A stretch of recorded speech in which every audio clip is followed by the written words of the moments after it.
All right, 1.2, cases and power supplies. So we're going to learn about all of the different components that are within a computer.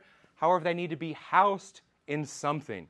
And we call that something a case or a tower or a PC. And you can see these next to your feet, right? Everyone see these PCs, these towers, these cases? So that's what we're referring to here. Now, there are different form factors of cases. So when I say form factor, I'm referring to kind of the shape and how much volume it takes up. So form factor, right? You can think of, it could be a massive computer. That takes up a lot more space. Or it could be a really small computer and takes up less space.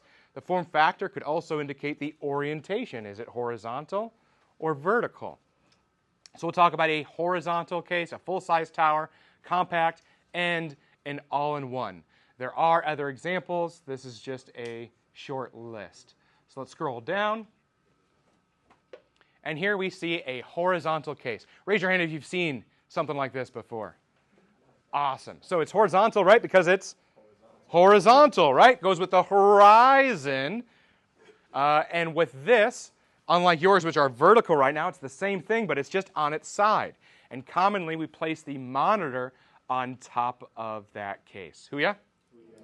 Question, coffee. Would a horizontal case be like a PC server, like a server unit, or would that be different? We're going to talk about that later. That's going to be different. Those are going to be in racks, which we don't have in here.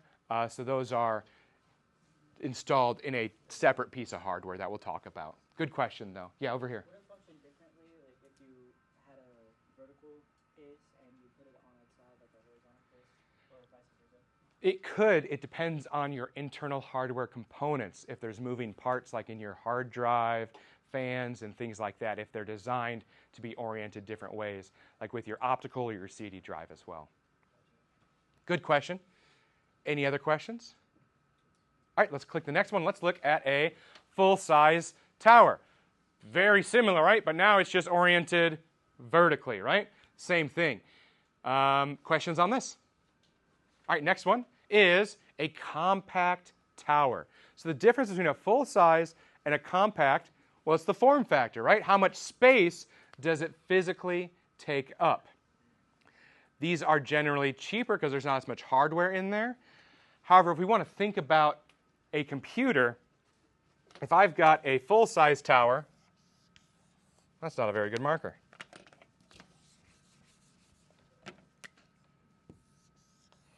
Full size versus compact. The compact is obviously going to be smaller, right? But you've got your different hardware in there, right? Different components. If you have those same components in a compact tower, there's going to be less room for airflow. So it's going to create more heat, right? Because we want to draw cool air in that's warmed over the components, and that warm air leaves the computer. So it could overheat easier. There's also not as much room for components. So if you want to upgrade your computer, well, the compact tower probably has less room for expansion to add an additional hard drive for storage or other things like that. So why would you use a compact tower? Well, it'd take up less space, to be cheaper, right? It depends on your budget and things like that. Questions, comments, concerns? These are also commonly going to be used for thin clients, which we'll talk more about in later chapters. Easy day? And the last one here is an all-in-one. Ooh, can someone tell me what the difference between an all-in-one is from the ones we've talked about already? Up here? All the processing is in the screen. In the screen, right? Notice before the tower and the monitor were separate. Here, the computer, all the hardware components are built into the monitor. The monitor is the computer. Here we've got a monitor and our computer separate. Everything is in the monitor, right? All the computer components are behind the monitor. Easy day? Question? If it's all in the computer, how does it cool itself down? Like, where are the fans if it's a small screen? Same way. It's just going to be designed differently. It's going to take that heat and that dissipation or moving that heat across differently. And the engineers for that company, they're going to design it, right, when they're building it to make sure that that heat is moved out, and the fans will be usually towards the base and the bottom, and draw it in, push it out. Question? Like the motherboard for these, like when they're custom built. Yeah, they're usually custom built as well. Yeah. All right, next we've got power supplies.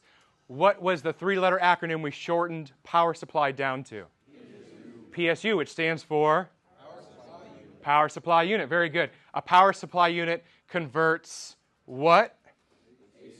AC to DC. So what does our computer use? AC or DC? DC, direct current. But from the commercial, the vendor who we're paying our electricity for, they provide us with AC or alternating current. Just like with our cases, there's different form factors and features. The same exists for power supplies. So what we're going to talk about, we have AT, advanced technology. Even though it has advanced in the name, this is the original power supply. And it says for legacy computers. Now, legacy is a term we're going to use a lot in this course. So the best way to explain this might be with music. Coffee. How do you listen to the latest Taylor Swift album? I don't. I'm just kidding. Like headphones, you know. Headphones. Where do you store the music on? Vinyl, CDs? Usually like a streaming. Streaming it. Like a SSD or something. Okay. Can you still buy a Taylor Swift CD or a vinyl? You can, right? It exists and it still works.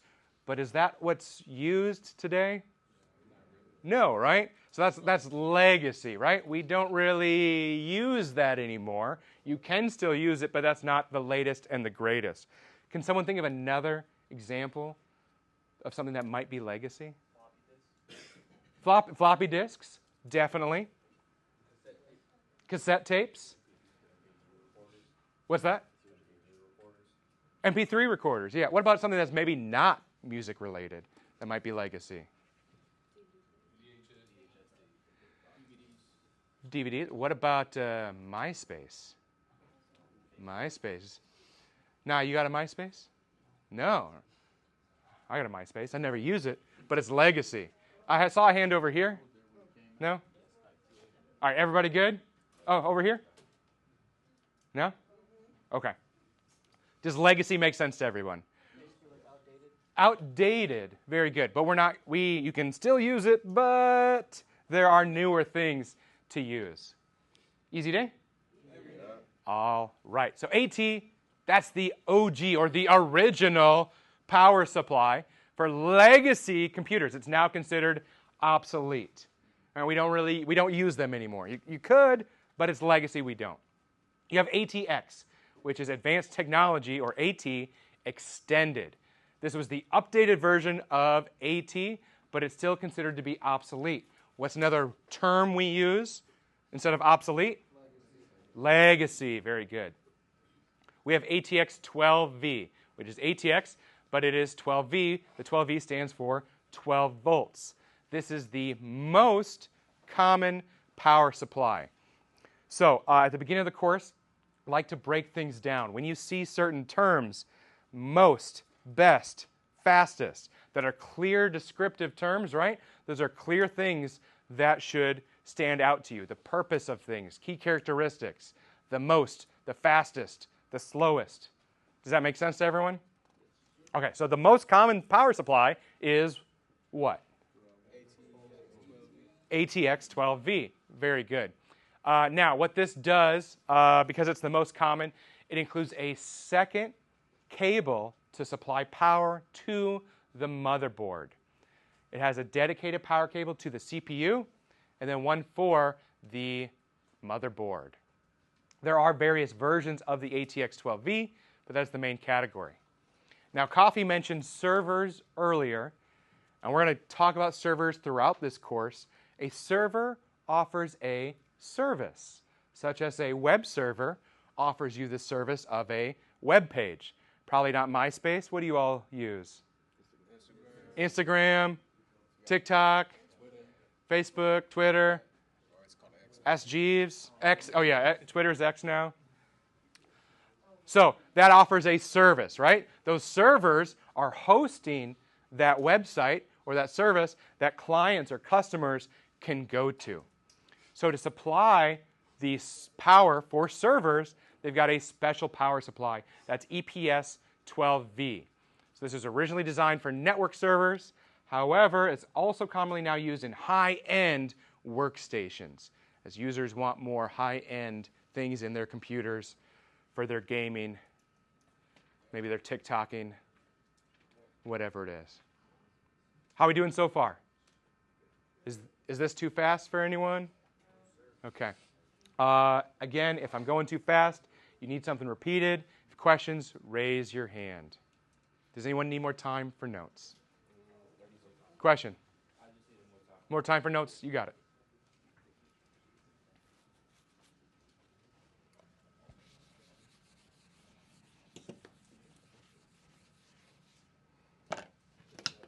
That's me. Is this stuff on Net Academy?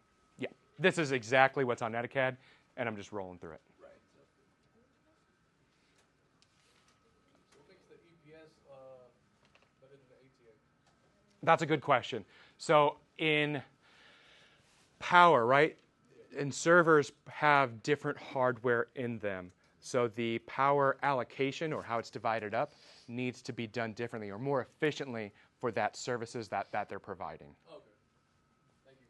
So the computers that we have below our desk right now, it's using the ATX 12V. Most likely an ATX 12V. Now, why would it most likely be an ATX 12V? Because it's the most common. Good to go?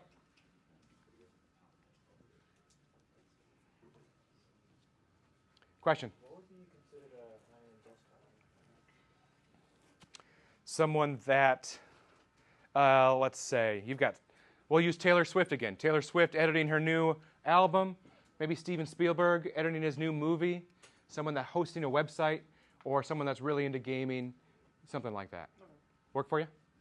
And we'll break down those certain situations later on in various chapters. Jackson, good? Yes. Anyone else more time? Good? All right, moving on. Connectors. So if we scroll up again real quick, we can see this power supply. Scroll down a little bit more. We see where this is where our power cable connects to. Now, where does this connect to? The wall, which is what type of electricity? AC. It goes into the power supply unit, which converts it to DC. Now, if we scroll up, we can see on the other side here, these cables. Now that's the DC electricity. Those cables are coming out to connect to the various components inside the computer. Everyone tracking where we're at? All right, so let's scroll down now, and those cables coming out of the back, those are called connectors, and that's what we're talking about. So the first connector is, if we go to the right, is a 20 or 24-pin slotted connector. Now this connector is keyed. By keyed, we'd mean it can only be oriented one way. Some of the folks maybe born in the 1900s, like myself, may remember old USB cables or other cables where it would only go in one way. But now you've got USB-C, right? And it doesn't matter which way you orient it. And that's because it's not keyed. So keyed means it can only go in one way because of the way it is shaped. Does that make sense to everyone? All right, so this 20 or 24-pin connector for the power supply, this is for the motherboard. And you might want to, we're going to use motherboard a lot, so you might want to just shorten that to MB on your notes to shorten that. So the motherboard connector is typically 20 or 24 pins. We can see here on this cable how it's got that optional extra 4 pins there. Now in real life, you're not going to use a 20 or 24 pin for your motherboard. That's a large cable. We've condensed it down. That's not what the industry uses anymore. However, right, how many pins does a motherboard connector have? 20 or 24.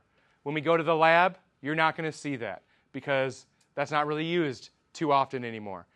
Does that make sense to everyone?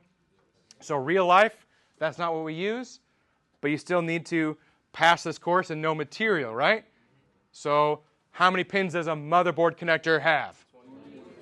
20 to 24. Easy day? Every day. All right, let's go to the next one, which is a SATA keyed connector. SATA. What number does SATA kind of sound like? 7, right?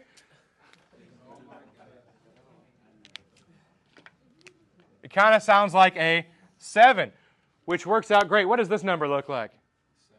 A 7, right? And if you look up here, this SATA connector is keyed. And it's keyed and it kind of looks like a 7. It's a straight line with a little notch here. Everyone see that? So SATA looks like a 7. Now this is an extremely common power supply connector. It's going to supply power to a lot of the main components within your computer, including your storage for your long-term storage devices, for either your hard disk drives or your solid-state drives, which we'll explain later. SATA has a power cable, which is what we're talking about now, but it also has a data connector as well. If you think about your storage device, you've probably heard of a hard disk drive before, or a storage or hard drive. Now, a typical hard drive works through magnets. It's a magnetic hard disk drive and it rotates. So it needs electricity to power it, but it also needs data to read and write, to send and receive that data. So it needs 2 cables. So SATA power is 15 pins and SATA data is 7 pins. And SATA is keyed. So can I put it in whatever way? No, and it looks like a 7. Very good. Now, how many pins does SATA data have? 7. Power? 15. Easy day? All right, but we are still talking about power cables. We talked about a motherboard which has how many pins? 20 to 24. 20 to 24. SATA typically provides power to what type of devices? Hard drive, right? Disk drives, we'd use that generic term, storage. What did you say about the 15? 15 for power, 7 for data. Right? Or did I get that backwards? Okay. You can sit down if you want to. Just make sure you're staying awake.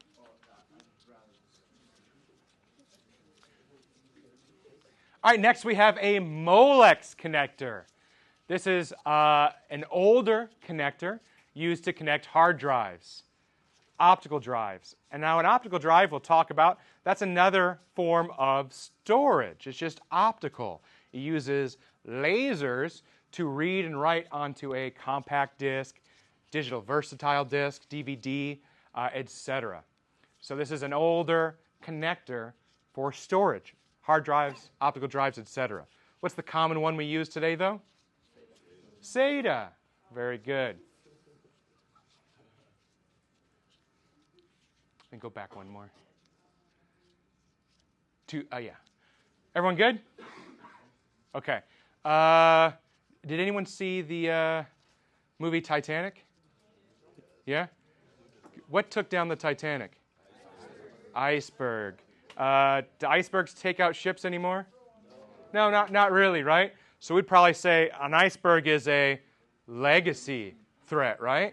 So let's see. What's a legacy device that we haven't talked about that might need power? A legacy storage device that we haven't talked about. Storage device. A floppy disk, right? A floppy disk, right? So a floppy disk, we would say, is legacy, right? Right? So a legacy device for power, one more, would be a Berg connector, which I think of iceberg, right? Iceberg legacy, Berg legacy. That's used to connect to legacy devices like a floppy drive. Now, floppy drives got their name because of the inside that magnetic disk. It was floppy, not rigid, and it was put into a, rigid plastic case. So Berg, that's our legacy connector for floppy drives. Does that make sense to everybody? All right. This is keyed as well. I'll give you a second to write it down.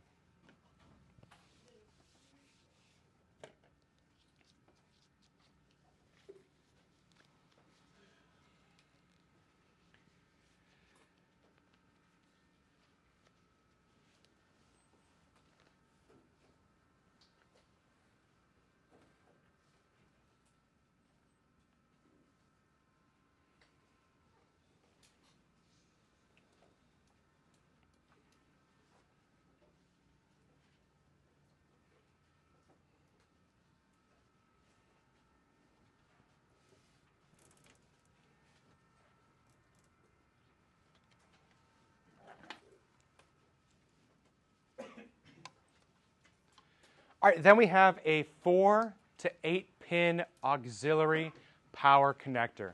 This has 2 rows of pins, and this is to supply power, additional power, or auxiliary power in addition to something that requires more electricity, more power. So it can be for different parts of the motherboard, which we'll talk about later, right? We've got our main motherboard connector, which is how many pins? 20 to 24. But we want a certain area of the motherboard to have more power. There's more components over there. An auxiliary in addition to, that's what we would use this 4 to 8 pin auxiliary power connector to. Similar form factor to the main power, which is 20 or 24 pins. It's just smaller. Can you explain its purpose one more time for me? So think about yourself, right? You drink coffee in the morning, right? So you can wake up, right? That's your main driver, right? Yeah. Then through the day, right, you start to get a little bit tired. You need a little pick-me-up. So you get maybe some water or a Monster or something, right? Just not the main energy for the day, but a little pick-me-up. Your motherboard, you've got your main power connector, but there may be portions that require more power, a little pick-me-up. That work for you? Yes. Okay.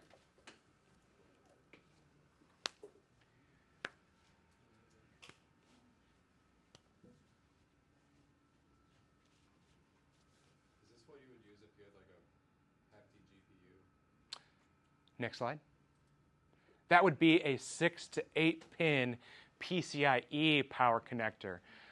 So this would be for your internal components. So the last one, right, that auxiliary connects to the motherboard.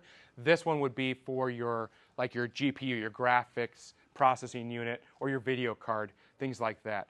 Now you may have seen a graphics card before in your life or seen pictures. Here's one right here. Now notice how this has a fan or active cooling on it. Now this fan, right, has a motor, so of course it's going to use electricity. Some of the motors and fans, the cooling, active cooling on these can get quite large for efficiency. So they may require that 6 to 8 pin connector to power these. Copy, that work for you? Yeah. Any other questions? Okay.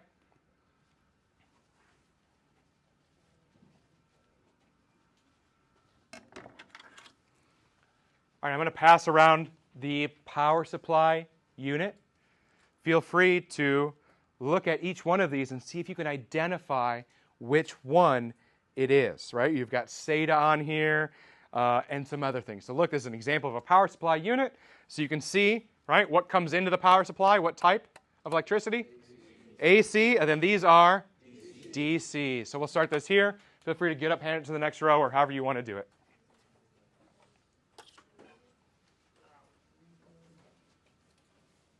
Any questions? Anyone need more time to write? More time? Do you want to scroll up?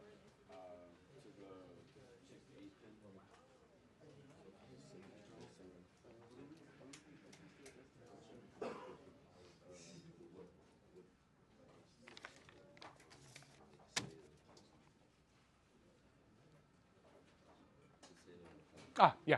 So when it says that it has 2 rows of 3 to 4 pins, is that like important to know, or is that just? It's information, so all information is important to know. But we can see, right, that this is a row here, Yeah. right? So 2 row. Here's 1 row. Here's the second row.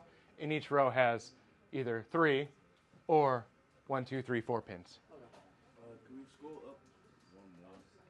Or you want to go back one more? Go back one more, IT1. Question? Shh. Say again. A Molex connector. That's our legacy for hard disk drives and optical drives. So those are options as well. Correct. Yeah.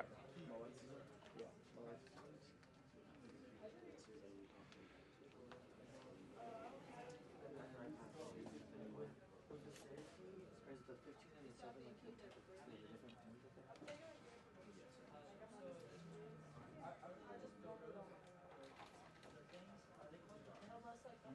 I'm old. Can you speak up?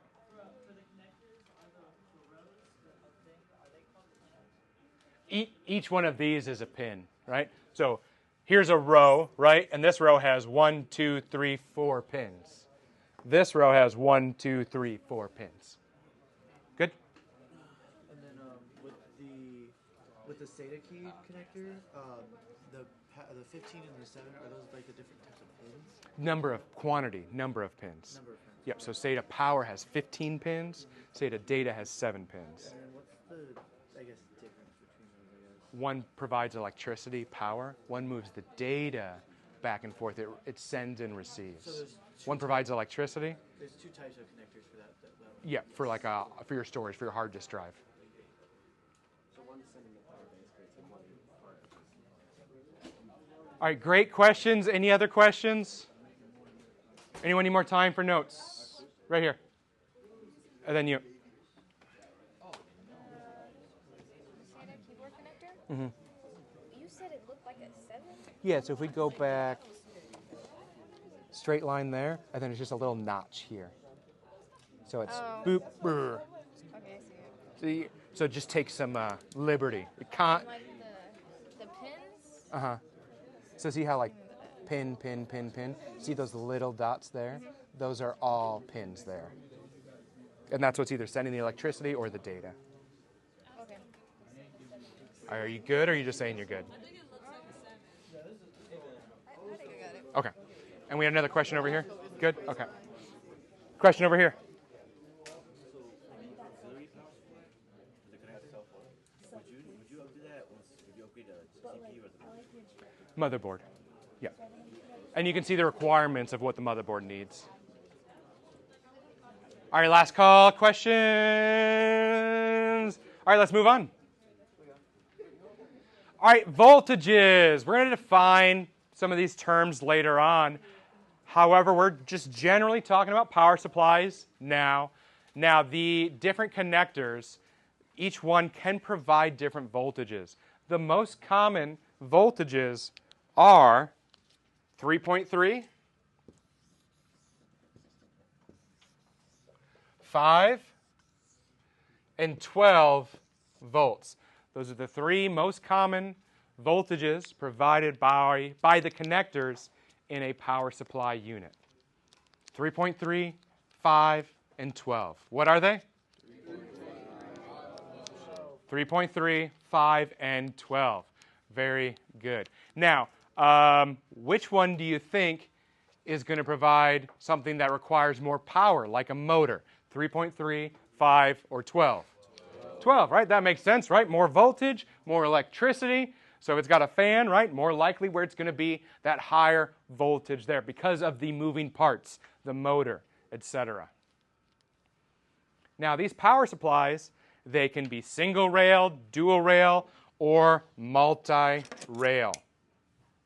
So inside of our power supply unit, there's what's called a PCB, a printed circuit board, because there's these very large industrial machines that can actually print these circuit boards, which are typically green, right, which allow the electricity to go through places to do the computing, the management, etc. But why would you want to have multiple PCBs, printed circuit boards, for your power supply? Well, because there's so much electricity going through and the different capacitors, it kind of has some redundancy. Instead of pushing all the electricity through Jackson, we can push some of it through Jackson and some of it through Tanner over here, so that way it doesn't get fried, right? Too much electricity can completely just fry that component. Hoo-ya? Questions? Do we need to see a picture of a fried one? Yeah? All right, let's pull up Google. Yeah, oh yeah, sorry.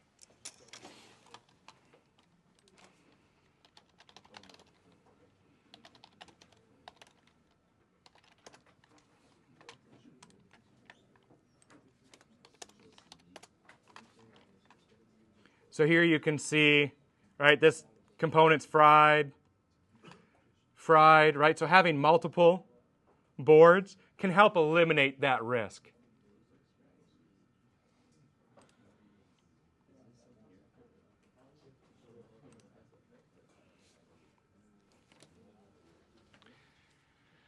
Any questions, comments, concerns? Yeah, right here. I might have just not paid attention.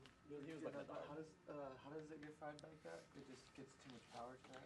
Yeah, so instead of having just one PCB where all the electricity is coming through and passing through and then out through the connectors, you can have two for dual rail, or multi-rail would have a different PCB for each connector. Okay.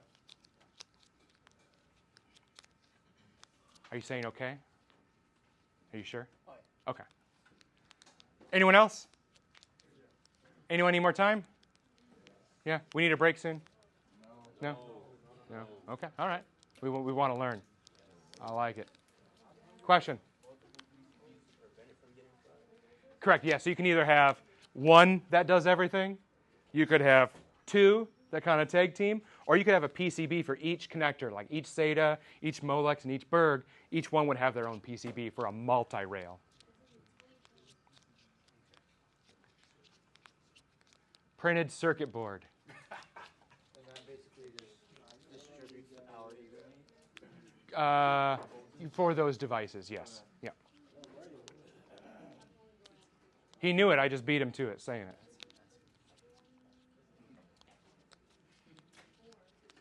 Wait, you just said, what's the difference between a PCB and a motherboard? A PCB is a generic term to describe printed circuit board. So like every computer component, like RAM, motherboard, etc., is on a PCB. So a motherboard is a PCB, but it does a lot more. And we'll talk about motherboard in the next section. If it doesn't make sense then, just bring it back up.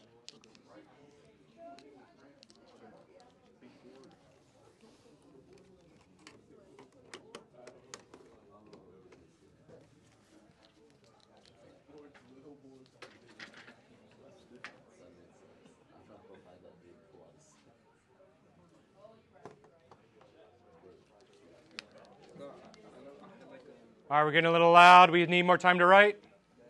Yeah, okay.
How are we doing? More time to write?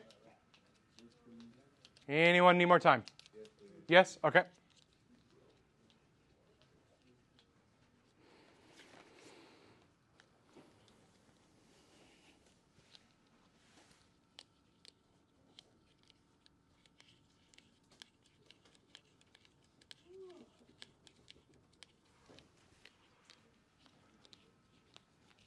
That power supply make its way around the room yet? Here, you may pass it on? Oh, you keep looking at it, Jackson. I know it's a bit of a stretch that SATA looks like a 7. Yeah. It's more like that.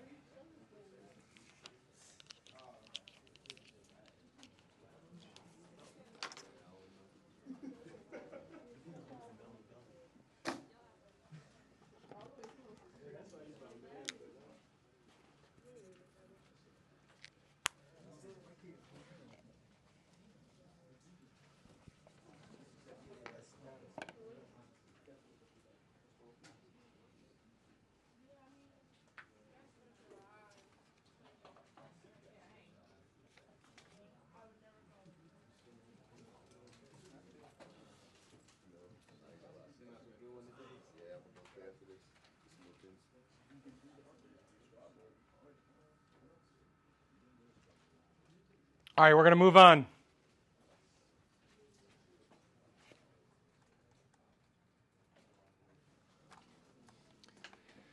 Do you not want me to share screen so you guys can look on your own pace? No, share. Okay. All right. I'll read the description on the right. You tell me what on the left goes to it. This, don't say the letter, say the component. This connector has 2 rows of 3 to 4 pins and supplies powers to internal components.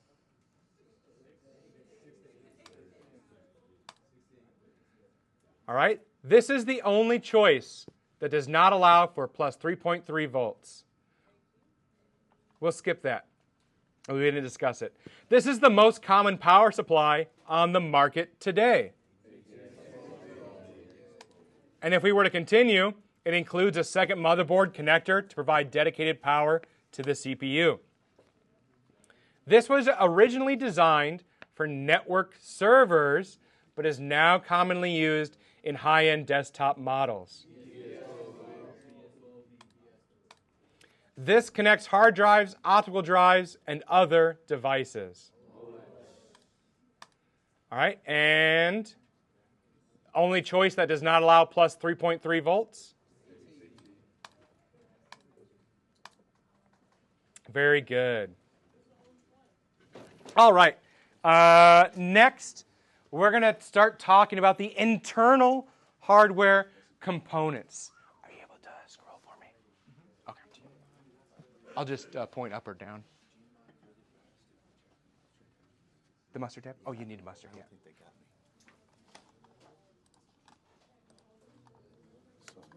Oh, you're good. I'll just stay here for a second to enter my PIN.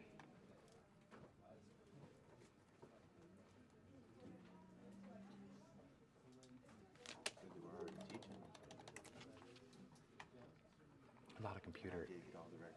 Did you? Okay. Got everything done. Had to go find a couple. I was like, how the fuck? One day did they already go missing? That's going to take a second to load, but when it pulls up, just, you know what you're doing. Yep. Okay. All right, so now we're going to talk about the various internal hardware components. And we'll try to relate each of them to you, right? So for the motherboard, this is the mother of all boards. Another name for it is the system board or control board. This is where everything else connects to. That's why the human body part we compare this to is the backbone, the spine. Think about your spine, right? That's a high-speed way to communicate everything, right? You step on a nail. Well, there's nerves there, right, that have to send information to your brain. Oh, pain, right? And your brain has to process it, and then it's got to go back through your backbone to tell your foot, oh, lift up. Does that make sense to everyone? Okay, so your motherboard commonly, another name for it is the backbone. Every piece of hardware is going to connect to the motherboard. Now, you can also see here, the motherboard is what we called a PCB, which stands for Printed Circuit Board. Very good. So here, this is our main board, our control board. Everything is connected there. We're going to add our cables. We have expansion slots for adapter cards and other things we're going to talk about. Now, also on the motherboard, see all of these lines here? You can actually trace one, see where it starts, and follow it to see where it ends. These are called buses, or this is a bus.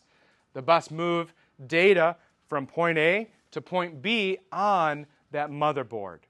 So those are all buses. And the various hardware components will be connected to the motherboard, and those buses move data to different locations on the motherboard to the different components. Hoo-ya? All right, we'll scroll down. And now we can see all the things connected to the motherboard. So let's start in the top left. We have something called memory. Now, there's a difference between memory and storage. Which one do you think is longer, memory or storage? Storage. Which one's short term? Memory. Very good. So memory, so storage we've already talked about. When I say storage, what type of hardware are we referring to? our hard drives, solid state drive, etc., right? For our memory, we're talking about RAM, and we can see RAM right there. It stands for, anyone?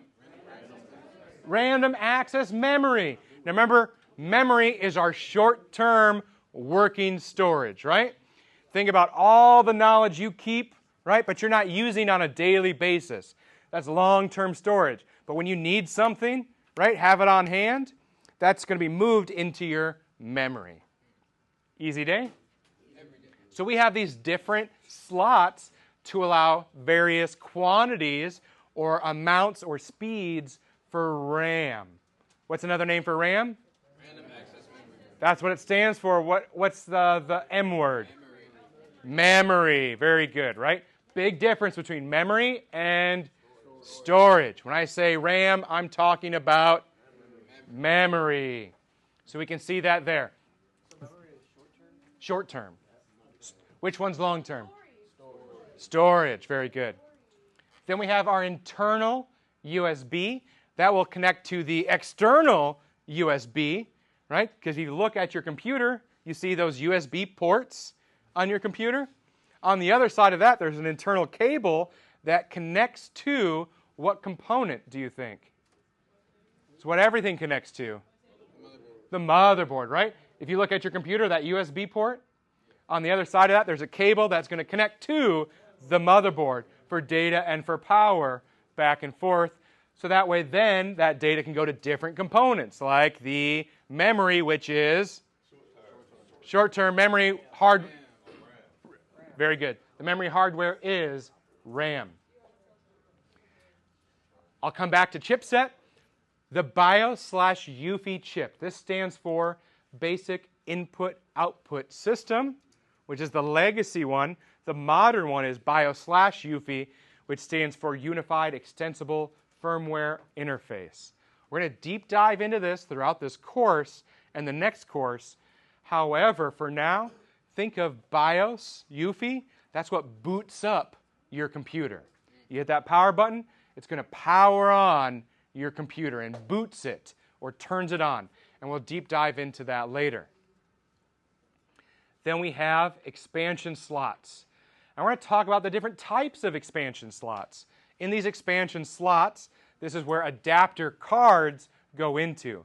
Various adapter cards can add additional capabilities to your computer, such as increased storage, RAID, which we'll talk about for redundancy and speed, maybe additional ports for your computer, more USB ports. Maybe you want a bunch of USB-C ports on it.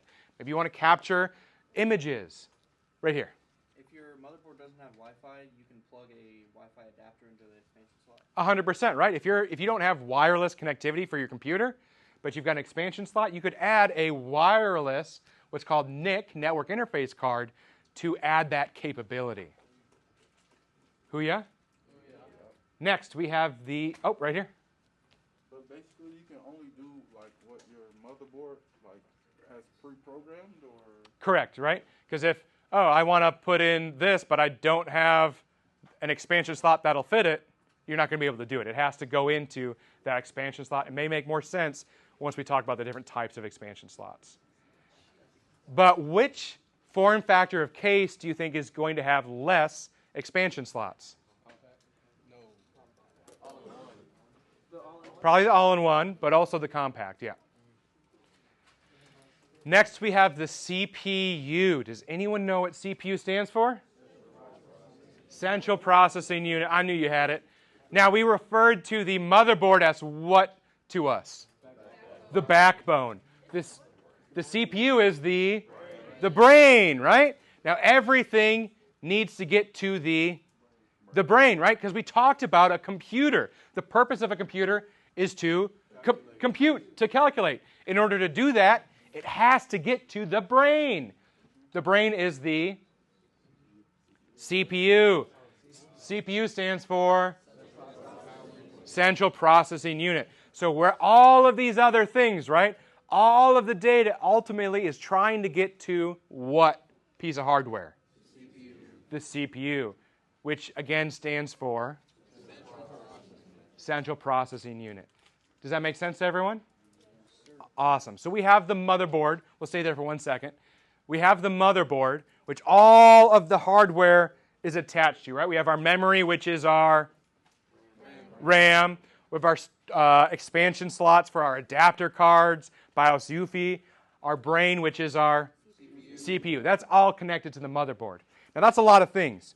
So how do you manage what's connected to the motherboard and what's trying to get to the CPU?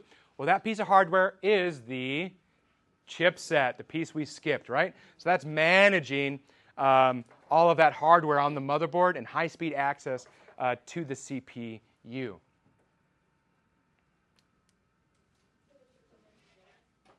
Managing the connections from the motherboard to the CPU.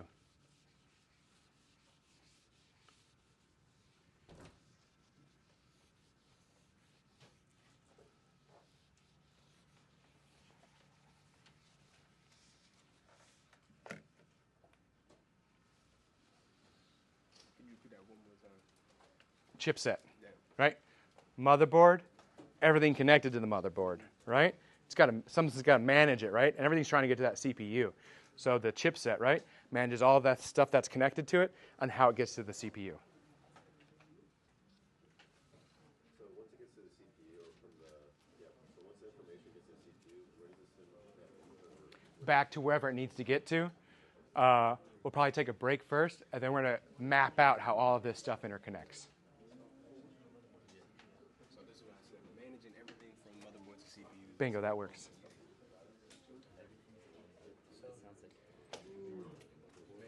Is it still not loading?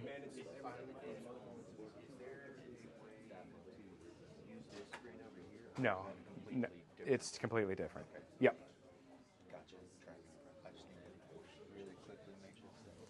I need to put a ticket in so we can get a HDMI splitter / KVM, because then we could use both monitors.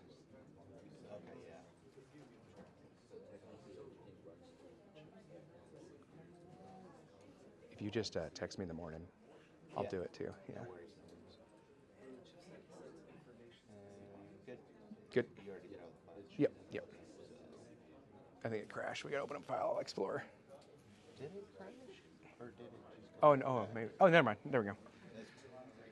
Let me go full screen for me again. Okay. All right, and next we've got just the words that kind of explain what's going on. So what's considered the brain of the computer? The CPU. CPU stands for Central Processing Unit. Memory refers to what piece of hardware? RAM, which stands for? Is that long-term or short-term? Short-term, i.e. temporary working storage. Adapter cards to expand our capability, to add capabilities, add features. Where do those get installed into? Expansion slots. And what controls how the hardware interacts between the motherboard and the CPU? Chipset. What's in charge of booting up the computer? BIOS UEFI. Easy day? All right, let's see what's next. Oh, question. For now, right? Boots up the computer. Turns it on. You hit that power button. BIOS UEFI is what's in charge of doing all the things we're going to learn about that actually allow you to log in and use your computer. All right. Now we have a motherboard, and on that motherboard here we have these SATA connectors. This is where your SATA cable is going to go to, not your SATA power, which has how many pins? 15, right? 7 is for data, right? But let's say we have a hard drive, right? Well, that hard drive needs to be powered with a SATA cable to the power supply, and then we need to send data to the motherboard so we can get to the CPU, and that'll be our 7-pin data connector that'll go to the motherboard. And that's what we're looking at right here. We know the power supply SATA cable goes to the hard drive, and then that data SATA cable goes to the motherboard, so then it can send it to the memory, which is the RAM, and then eventually to the brain, which is the CPU. Hoo-ya? Awesome. Again, how many pins does SATA power have? 15. SATA data, 7. Very good. So eventually when we open up computers, we go to the lab, on a storage device, you're going to see 2 SATA connectors. One goes to power, and one goes to the motherboard. Easy day? All right, we'll go to the next one, which is IDE, Integrated Drive Electronics. This is an older connector. It has 40 pins. Each connector can support up to 2 devices. It's not commonly used anymore, but yes. But this is going to be for your storage, your hard drives, etc. And internal USB, Universal Serial Bus. We talked earlier how your USB ports on your computer, right, on the outside. Well, really, what's happening on the inside? We've got a cable that connects to the motherboard to provide data and power so that it can go to the memory, i.e. RAM, and then to the CPU, the brain. Right? So that's what's happening on the inside. And then I think the last thing is a quiz. Nope, not yet. All right, we can scroll down to this image. So every piece of hardware is trying to get to what? The CPU. Why? It's the brain, right? So we can see everything is trying to get to the CPU. It's trying to get to the brain. Now you've got all these different people, all these different devices, right, trying to get to the brain. You can't just have a free-for-all, Lord of the Flies, whatever happening, and everybody just attacking, going for the CPU. So what you have is a hardware component called the North Bridge. The North Bridge controls high-speed access to the CPU. But what is going to have priority access to the CPU? Well, that's going to be our temporary working memory, which is what hardware? The RAM, right? And it's going to be our graphics card, right? Our GPU, our video card as well. Question in the back? The North Bridge controls high-speed access to the CPU for our RAM and our graphics card. So those 2 things are the closest to the North Bridge, right? They've got access to that North Bridge, which goes right to the CPU.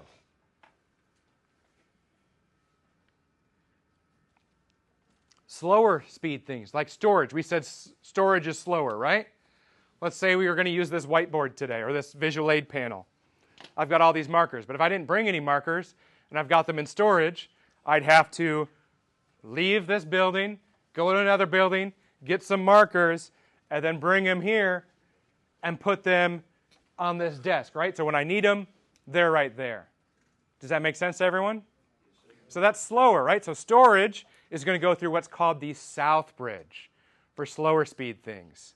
Goes through the South Bridge, and then, oh, let me move this to memory, put this on my working bench, my working table, so it's there. If I need it, ready to put it in my hand, I can grab it from memory and put it in my hand. So South Bridge is for our slower speed devices. What's slower, memory or storage? Storage, right? So we can see on the top to the right is our hard drives. That includes our hard disk drives and our solid state drives that we're going to talk about. It also has our expansion slots for our adapter cards, -1. Which expansion slot adapter card has high-speed access through the North Bridge? GPU, our graphics cards, right? But everything else, right, that's going to be slower speed through the South Bridge. We have our BIOS, UEFI. What does that do again? Boots it up, turns it on. And we also have our keyboard, mouse, USB. Now, a question I get a lot is, especially from gamers, is, oh, why doesn't it go to the North Bridge? Because then I could game so much faster, right? Well, think about you as a human. Your time scale is more in seconds. The computer is more in milliseconds. So as soon as you hit that, right, the difference here, we're talking about North Bridge and South Bridge, is in a different kind of scale than humans can kind of think about. Coffee. Is NVMe the same way? Yes. Yeah. Does that make sense to everyone? Yeah. Okay. So everything's trying to get to the CPU. What controls high-speed access to the CPU? North Bridge. High-speed access for what and what? RAM and your graphics card. Was that a question? So the South Bridge, is that to the north bridge, right? So everything that's connected to the south bridge, right, it then goes to the north bridge. Does that make sense? So just like our example, so before it goes to the CPU, it's going to go to the north bridge. But before that, it's going to be in the RAM, right? Everything is going to go to the RAM first. That's where our calculations occur. What does the PCI abbreviation stand for? We're going to get into that in the next section after our break. Tucker, that work for you? Yes. Okay. So I had a quick about PIOS UFI. Are modern computers now, is it just called UFI now? Yeah. Okay. Good to go? No, I thought you had a question. Thought you're being reluctant. Okay. So everything's trying to get to the CPU. But let's say you are loading up, you're opening up a Microsoft Word document or a PowerPoint or something like that. That's going to be stored where? Well, keyword kind of there. In storage, right? Our hard drives. That's going to be up here, right? Then if we want to open that up, it's going to go to the south bridge. It'll go to the north bridge, right? But that's a large file, right? So what's going to happen is it's going to load as much as it can into RAM, and then it'll feed it to the CPU, right? The CPU can only do so much at a time, right? But everything's trying to get there. So instead of just waiting, oh, are you ready? Okay, I'll give you this now. It front loads as much as it can, right? So it's closer to that CPU. So boom, handle those instructions. Here you go. Does that kind of make sense? Right here. So where's the chipset in this? That is a great question, right? That's kind of a tricky part. So think of that as a different plane, right? If you were to take this and move it like that, all of these hardware components are attached to what? The motherboard, right? So what does the chipset do? Manages how all of this is interacting with the motherboard, right? So that's kind of like in between. Does that work for you? Okay. Easy day? I will scroll down. Motherboard form factors. Just like with our power supplies, we have different form factors, shapes, and features for our motherboards. Now, your motherboard form factor is important because you can't put every motherboard into every computer. We learned about the different form factors of cases. It has to be able to fit in what you're doing. So we have ATX, Advanced Technology Extended. This is the most common form factor. It can accommodate the integrated I/O ports. I/O stands for input output, which we'll get into later. But input output, well, input, right? What am I inputting? Keyboard movements, keyboard strokes, or mouse movements. Output, like your monitor, right? Well, there's a plethora. There's a lot of different things that you can connect to or display from your computer. So you'd want to have a common I/O connector plate or input-output that would connect to the majority of things. USB, HDMI, things we'll talk about later. So that ATX, it's the most common, and it accommodates the integrated I/O ports of that motherboard. And it connects to power with a 20-pin connector. A smaller version of ATX, Advanced Technology Extended, is Micro ATX. This is smaller, and it's backwards compatible, meaning if you went from ATX to Micro ATX, everything would still work with that. It often uses the same North Bridge and South Bridge and chipsets, so it uses the same components, but they're generally smaller. It's a smaller form factor. It can fit in a smaller case. Then we have ITX. This is very popular because it has a very small size. There's lots of different types of ITX. You've got mini ITX, micro ITX, etc. Now they use less power but get the same thing done, so they're more efficient. But because they use less power, they generate less heat. So remember, electricity, right? The more electricity that goes through something, the more heat it generates, right? So think about your hands. You got them together, not much heat, right? But if you start slowly rubbing them together, heat's generated. Faster, faster, faster, more heat, right? Just like taking a stick and starting a fire. So when more electricity is going through components, more heat's created. So we need more cooling to cool those down. But with ITX, because it's more efficient, it uses less electricity, it produces less heat, which is convenient because it's commonly used in a smaller form factor case. I was gonna say, would like a Raspberry Pi be like an ITX, or is that like its own thing? That'd be proprietary to Raspberry Pi. Everybody good? We need more time? Yep, okay.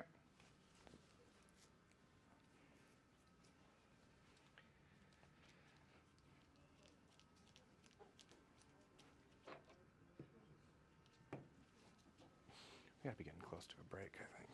If not.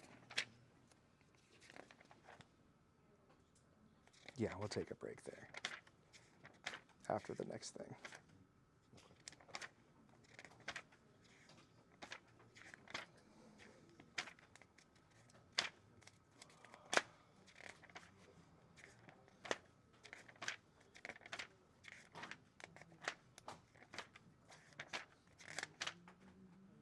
Yeah. It's after this next thing.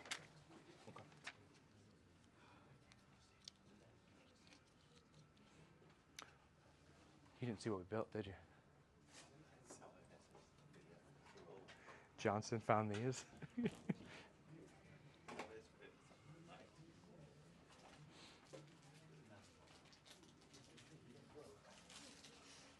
All right, while people are still writing, does anyone have any questions? Questions you're thinking about?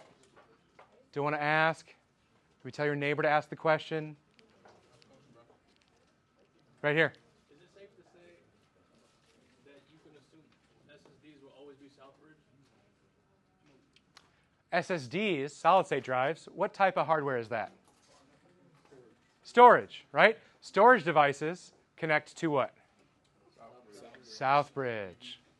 So yes. So there'll never be like a unique time where a chipset would be directed to Northbridge. So we are talking in general, right? Like, oh, I'm going to buy a ATX or an ITX motherboard. Commonly what's happening today is companies, manufacturers, are creating their own proprietary motherboards and computers, right? So in that situation, right, it may be different. But in general, the terms we were talking about, that's how it is. And remember, there's a basic course, so we got to get the basics first, because we're definitely not getting into designing chips or hardware and things like that. Thank you. Yeah. What other questions we have? Right here? Same thing. Storage, right, goes through Southbridge. But it could be different, like if someone's doing something proprietary, they could design their own.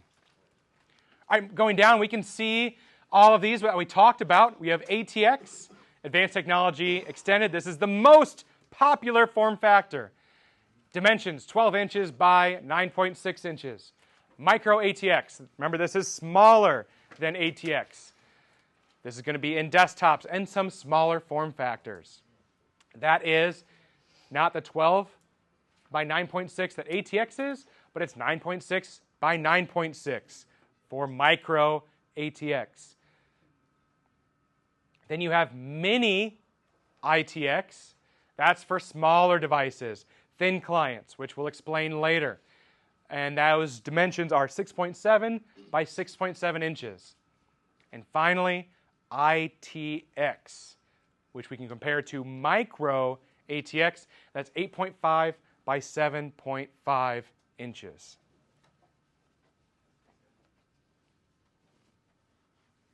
Is there a quiz? Yeah, there's a quiz. So we'll do that, and then we'll be done. Anyone need more time to write that down? Yeah? Okay, we'll scroll back up for you. So are dip chips considered legacy? No, but we'll get there in a second.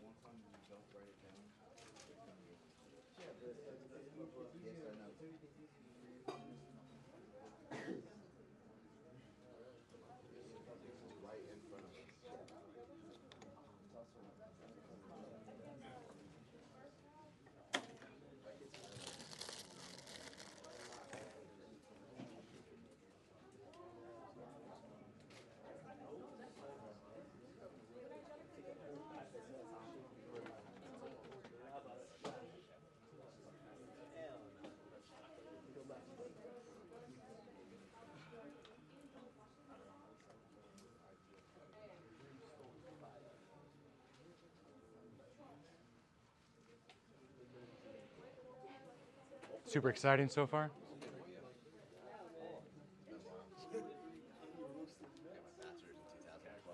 Did you?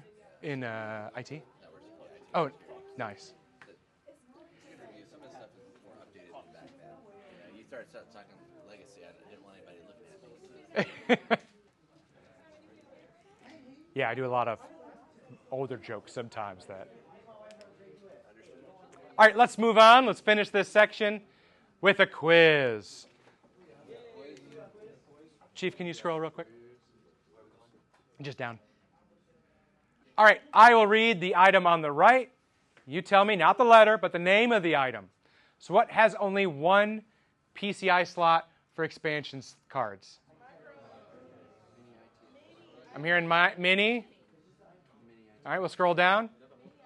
Mini ITX. All right, we'll put that at the top. What's used to boot the computer and perform what's called POST, a power-on self-test? BIOS. And the modern name for that is UEFI. And that POST, remember BIOS, UEFI, that boots the computer? The other thing it does is called POST, power-on self-test. It makes sure it's got all the hardware, the RAM, etc., right? Just like you in the morning. I got my legs, my arms, I'm good to go, right? Same thing. What's considered the brain? Which stands for? The CPU is connected to what piece of hardware? Well, yes, but what controls high-speed access to the CPU? Northbridge, very good. What provides locations for connecting additional components to the motherboard? Expansion slots. And what goes in there are called adapter cards. All right, what controls high-speed access to RAM and video card? Northbridge. What's a smaller form factor that's backwards compatible with ATX? Micro ITX. Remember, one has micro, one has mini. Micro ITX, D.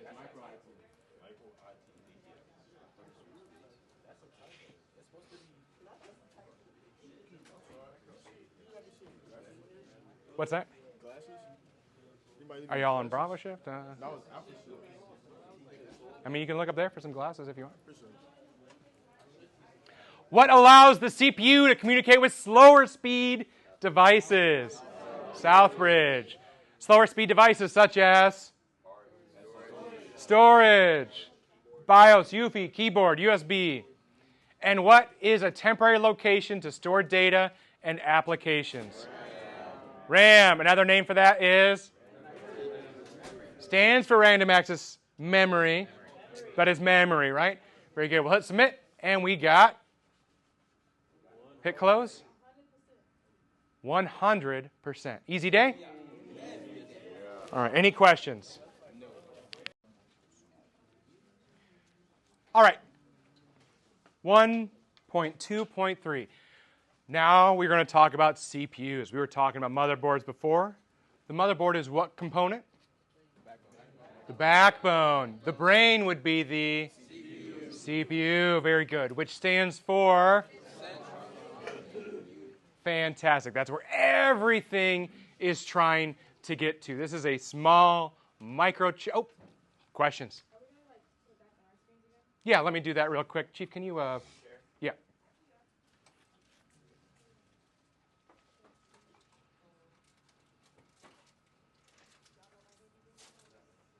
Good to go?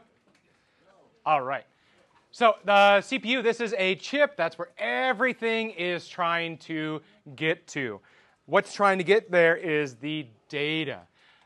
This data can be referred to as threads, as bits that we'll talk about, bytes, nibbles, all these various things we're going to learn about. But first, we're going to talk about the form factors of CPUs. So the two form factors are PGA and LGA. Before we get into that, let's talk about what a socket is. A socket is where it's going to be inserted into. So you've got on the motherboard this here, this horribly bent up socket here where all these pins are, that's the connection where all the data is going back and forth to. The socket, that's where we're placing the CPU into. Hoo ya? Yeah. Awesome. So the two form factors are PGA and LGA. The main difference between the two is where the pins are located. Now the CPU, the central processing unit, for PGA, the pins are on the processor. And we can see here when we pass the CPU around, and on this image here, notice how the pins are sticking up. That's PGA, or pin grid array, where the pins are on the processor. PGA, P, pins, P, processor, P. Easy day. PGA, pin grid array, the pins are on the processor, on the CPU. Versus LGA, which stands for land grid array, which we can see here, the pins are in the socket. PGA stands for pin grid array. LGA stands for land grid array. Array, A-R-R-A-Y. No worries. So here we can see LGA. The pins aren't on the processor, right? There's just those gold component contacts. And the pins are in the socket.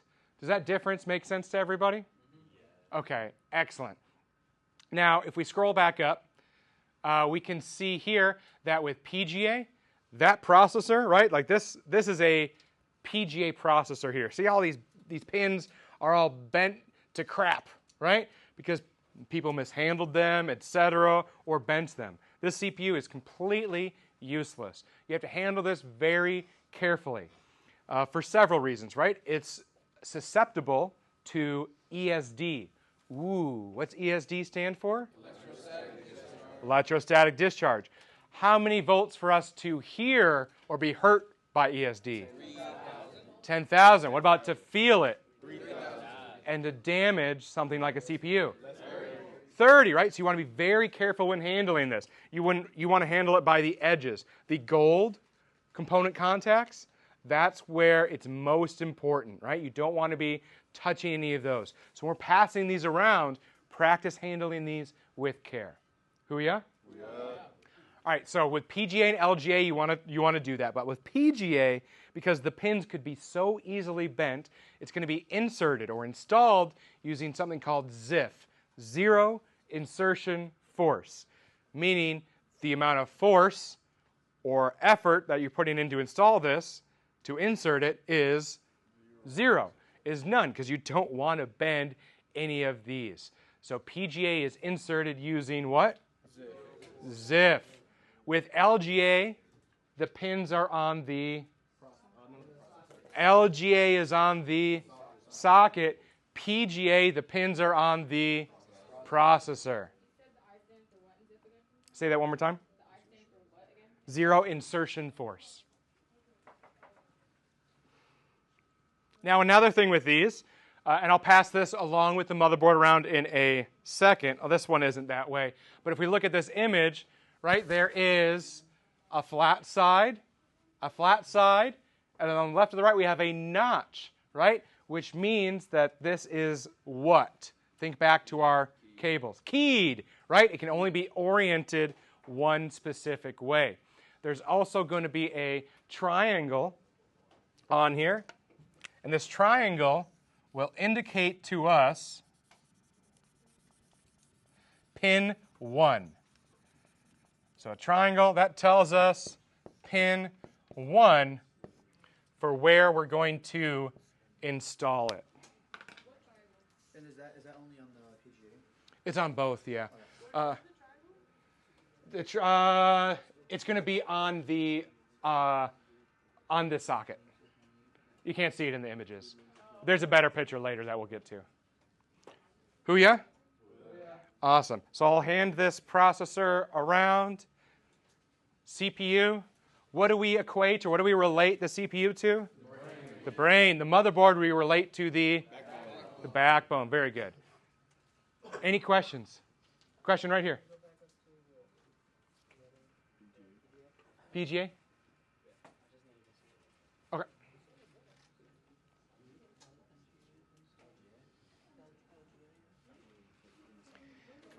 And I'll pass this motherboard around as well. This is not the correct CPU for this motherboard.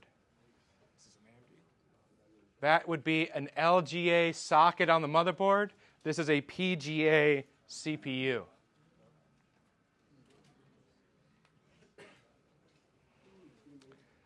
Grab my water so I have to keep going back and forth.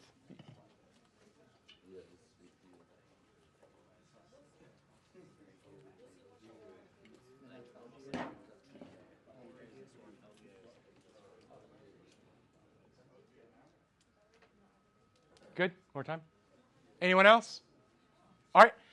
All right, cooling systems. I think these are pretty cool. Ha ha. Right? So we know electricity creates heat, right? The more electricity, the faster something runs, right, the more heat it's going to produce. So naturally, we're going to have systems that help cool it down as well.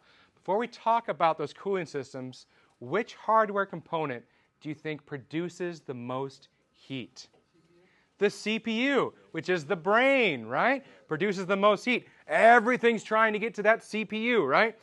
The memory, the storage, the chipset, right? Everything is trying to push towards that CPU, produces the most heat.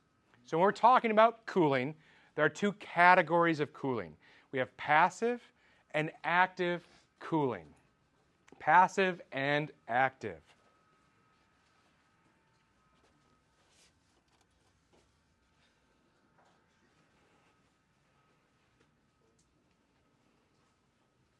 I thought we had a heat sink.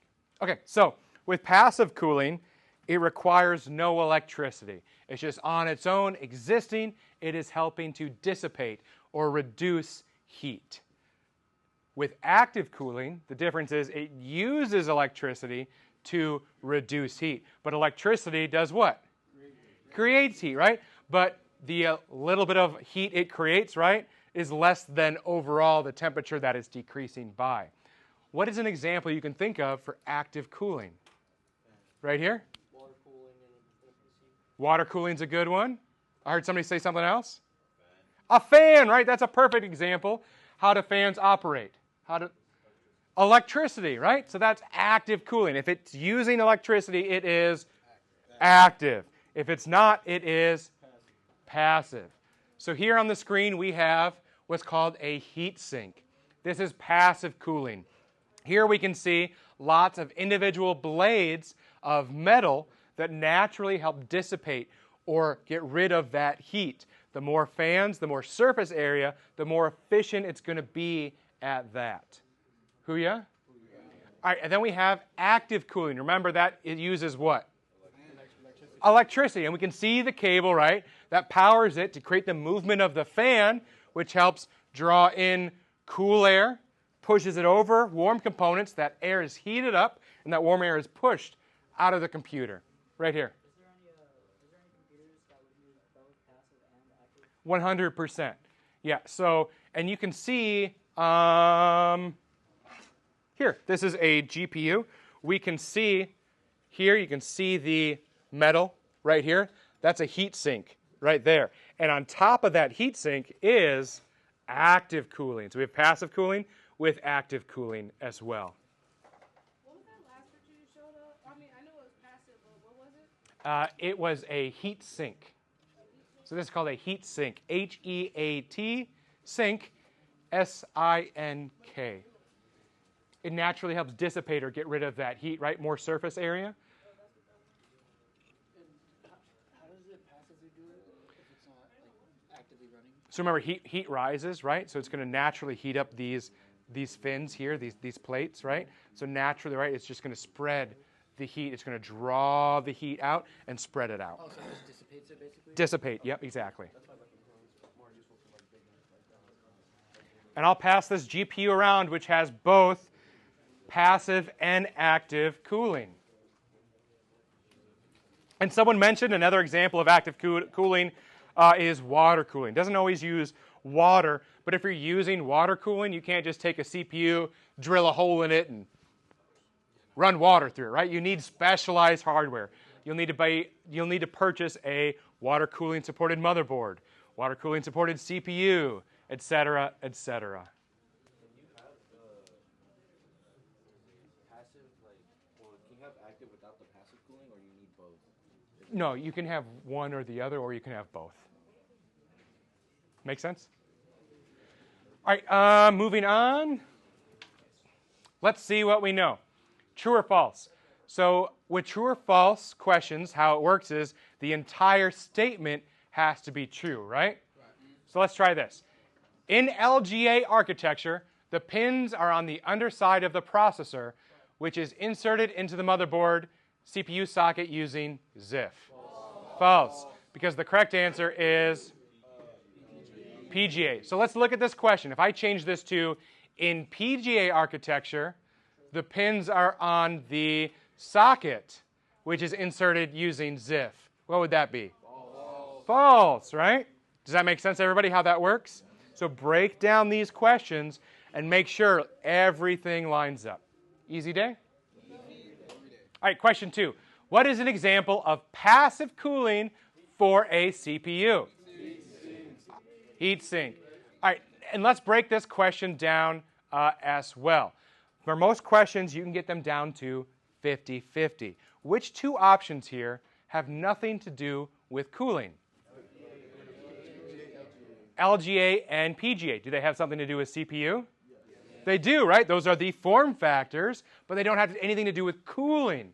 So we eliminate those, right? And we're left with case fan and heat sink.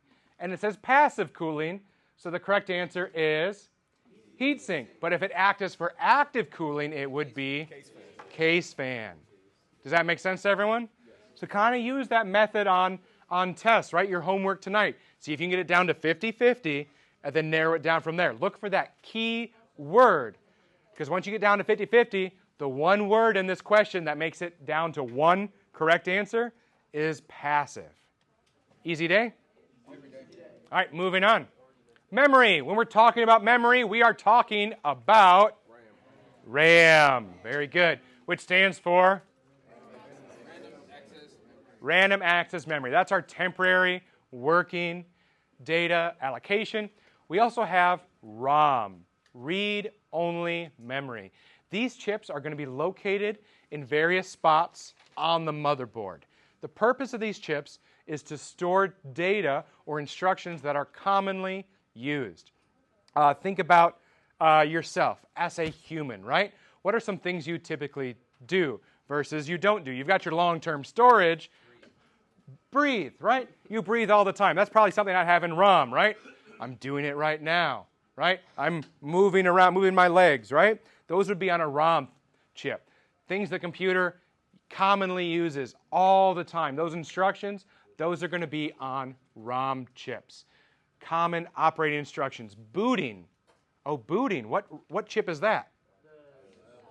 BIOS. BIOS UEFI chip. Very good. So the BIOS UEFI chip is a what type of chip? A ROM, which stands for read-only memory. Coffee. Now, say you had a Nintendo 64, put the cartridge in, would that be like a ROM, or would that be something else? Full disclosure, I'm not a gamer, so I'm not sure. Actually.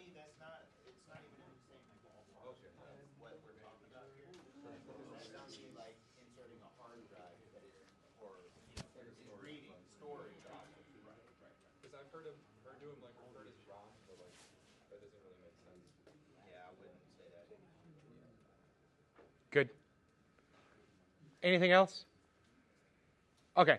So that's ROM, which we're going to talk more about later. But first, let's introduce some new terms. Volatile and non-volatile.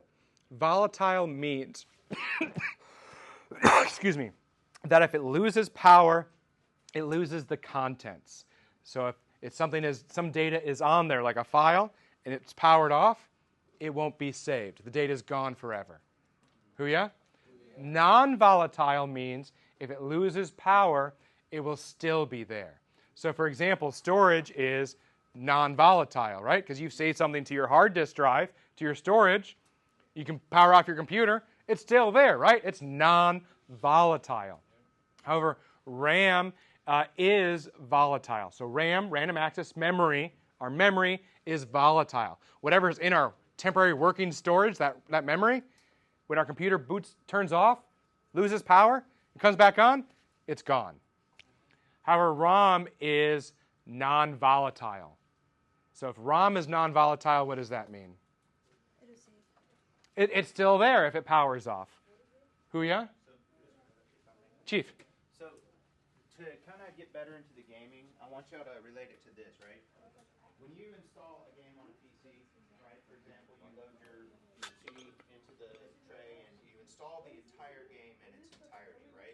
That's like the storage, right? That's the whole thing. GPU. Nintendo 64, that's the Graphics whole card. thing. All right, the ROM piece of it would be more of like the temporary, right? The RAM and the ROM would be like when you like load level 1, it installs just level 1, and then you go through the game a little bit more, and then you hit that next loading screen. All right, it's loading little bits and pieces of it needs that to be quick stuff. But the whole thing is still there, it's just pulling this piece at a time, right? Y'all get what I'm saying? So as it continues through the game, it gets that little beat piece to get it faster and faster for that little segment. Does that make sense? Thanks, Chief.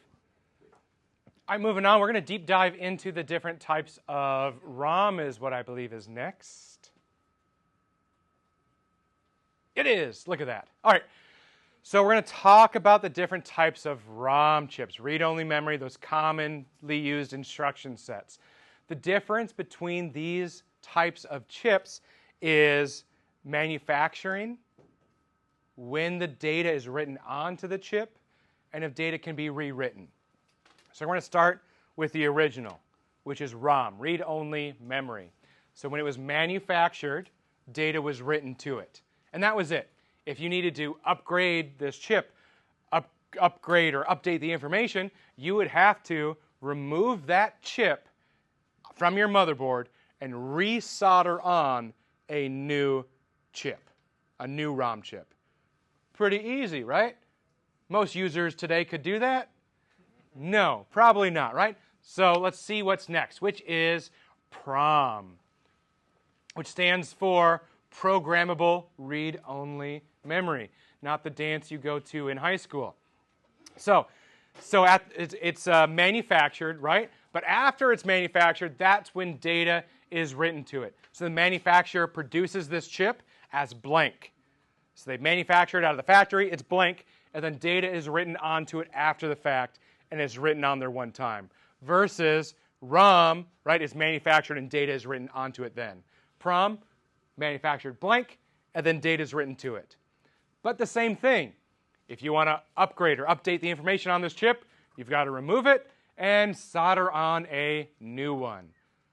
Does the difference between ROM and PROM make sense? PROM more just like it's like a storage drive, I guess, where you just put stuff or put the data onto it. Yeah, it's just data is on it, right? It's non-volatile like storage. So PROM is manufactured blank, and then information is written onto it. Yeah. So ROM, manufactured with the data on it. PROM, manufactured blank, data written onto it. To upgrade, right, you got to remove and resolder on. Hodges. Would all these like little edges right here, would they all technically be keyed, like keyed? Yeah, that's keyed. Yeah.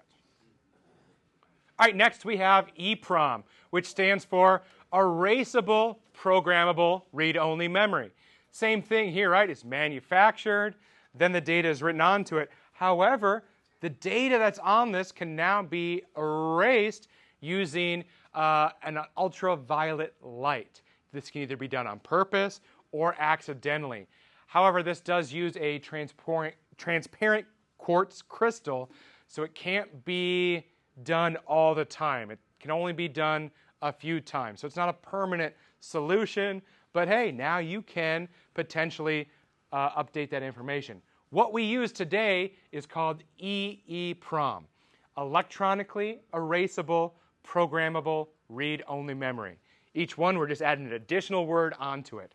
So with EEPROM, Electronically Erasable programmable read-only memory. So of course this is still a ROM chip, but now, right, you don't have to open it up, ultraviolet, etc.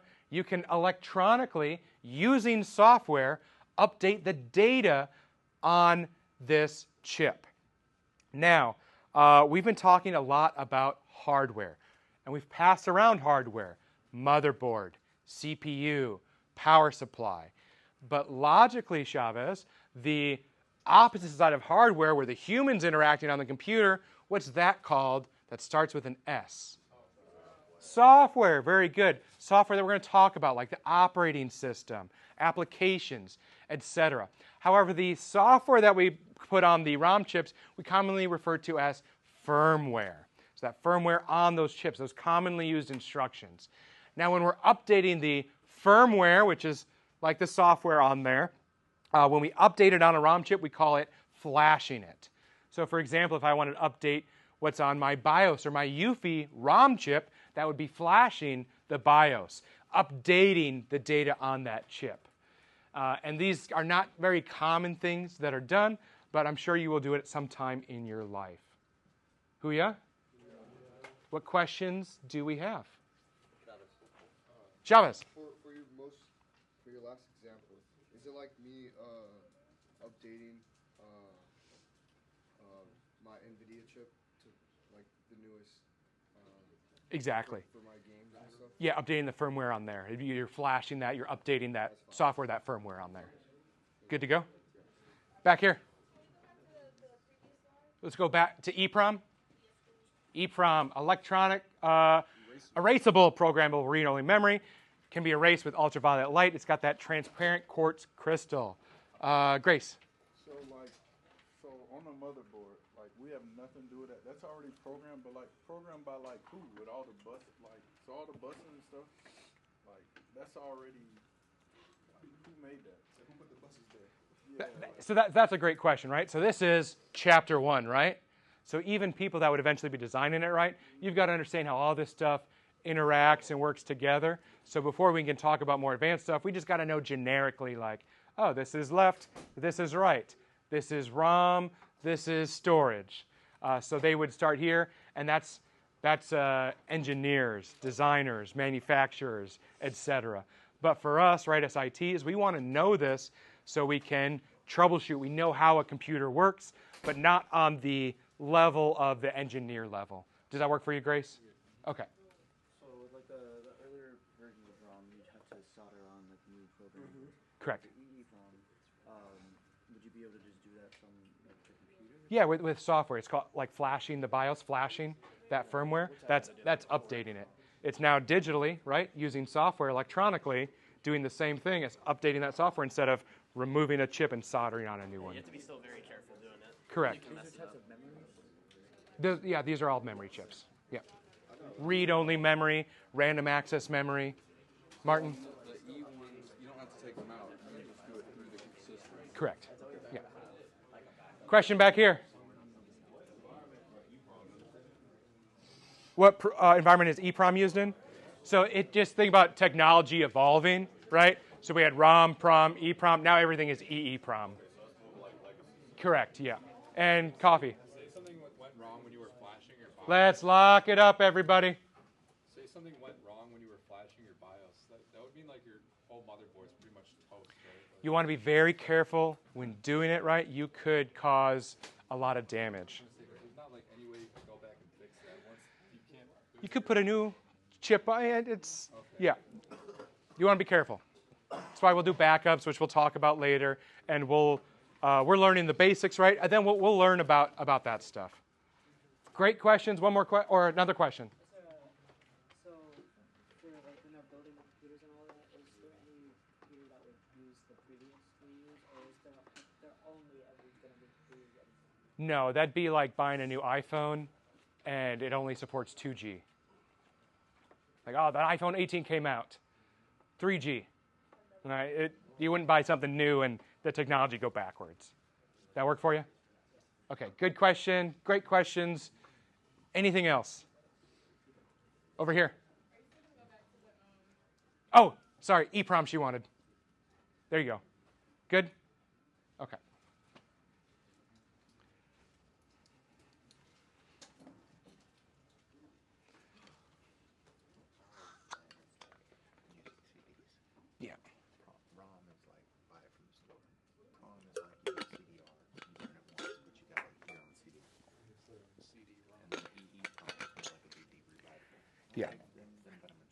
we get into, because we go into all that stuff, then I relate it back and then use it as an example of, if you're not remembering it now, write that down because you need to start working on the midterm. And this one, ultraviolet, that's very specific. Yeah. Can't really tell the CD what that. We don't use it. Oh, question over here. If I don't see you, you can say Mr. Novak or sir. No, you're good. Just a minute. Do you use these with the ROM? So this is like the options, right?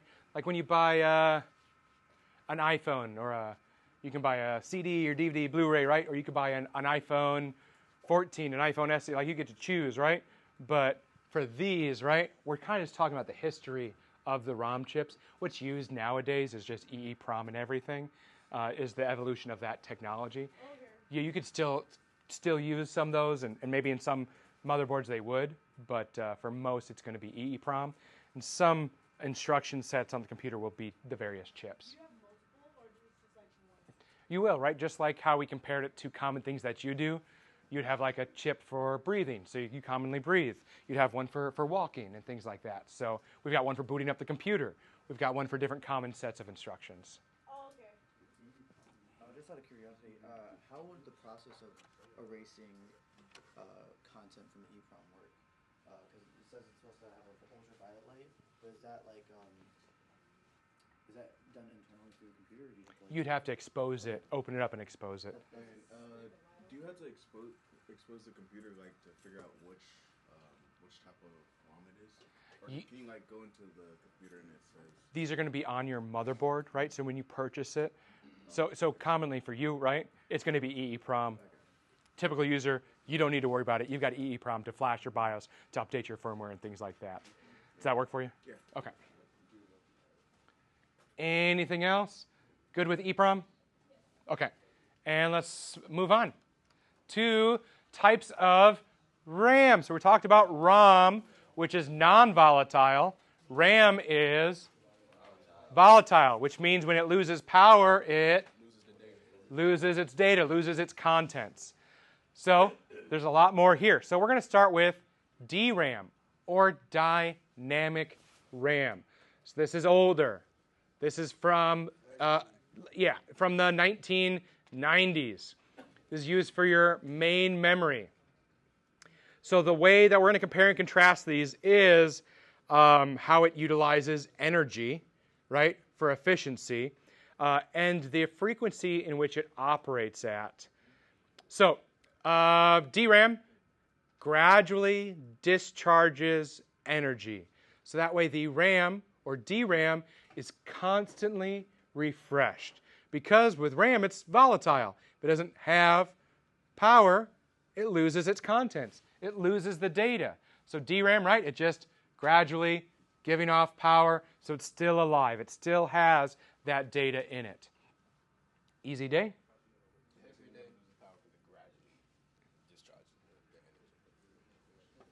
Well, yeah, we'll say yes. But it doesn't lose power. It's just constantly receiving power. Okay. Yeah.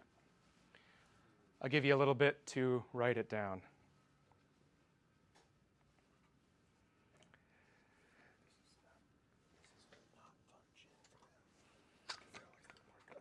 The rest of the chapter gets easier after this. And then ITE is just so you can get to the fun CCNA stuff. Because students are, you've seen me, I get a lot more passionate and excited. And I probably go a little bit crazy in CCNA. The trauma.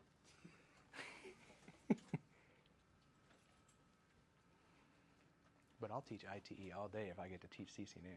Especially because I spend 2 days on 5 and 2 days on 6. Oh yeah. We do hexadecimal and what you got? So is cache completely interchangeable with SRAM? No. We'll wait to talk about cache as a class. That work for you? What's your name again? Watkins. If I don't answer your question, we're about to talk about it here within the next few minutes. Just let me know, okay, Watkins? All right. All right, let's talk about static RAM, or SRAM. This requires constant power to function. And it's often used, Watkins, as cache memory, right? This is different than cash on hand, right? Cash money, right? But if you've got cash in your hand, what can you do with it? You can spend it, right? Boom, I need to buy whatever you bought at the Next, a Monster Energy drink, your Zen nicotine pouches, whatever it is, right? Boom, you can get it as long as you're of the legal age, right? So cash is used for commonly used instructions. We've got for commonly visited sites. If I'm going to use something a lot, right, I'm going to have it in hand. So for example, right now, if I wanted to write on the board, oh, I need a marker. I don't have it in my hand. I can't use it. But if I had it in my hand, because I frequently use these markers, right, boom, cash, I've got it. So that way, if I need it, because I commonly use it, I don't need to go grab it every single time. Because if I did, right, think about how much time, electricity, energy that would take to, oh, I need this. Let me go back over here to get it again. Oh, I need it again. Here it is, right? So we use cache for various things, like commonly visited websites, like netacad.com, which the course is on. Instead of going out to that server all the time, right, that's going to locally be stored on your computer in cache memory. Watkins, is that okay? All right. Chief, anything to add with that one?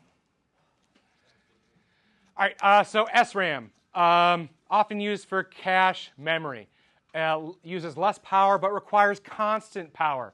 It's much faster. In fact, it is the fastest. SRAM is the fastest of the RAMs. And it's faster, it's more expensive, and I'll give you a second to write. And I'll leave these markers on hand or cached.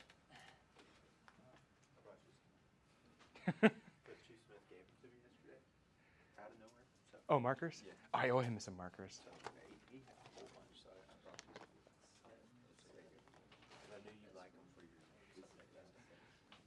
I go crazy on the boards.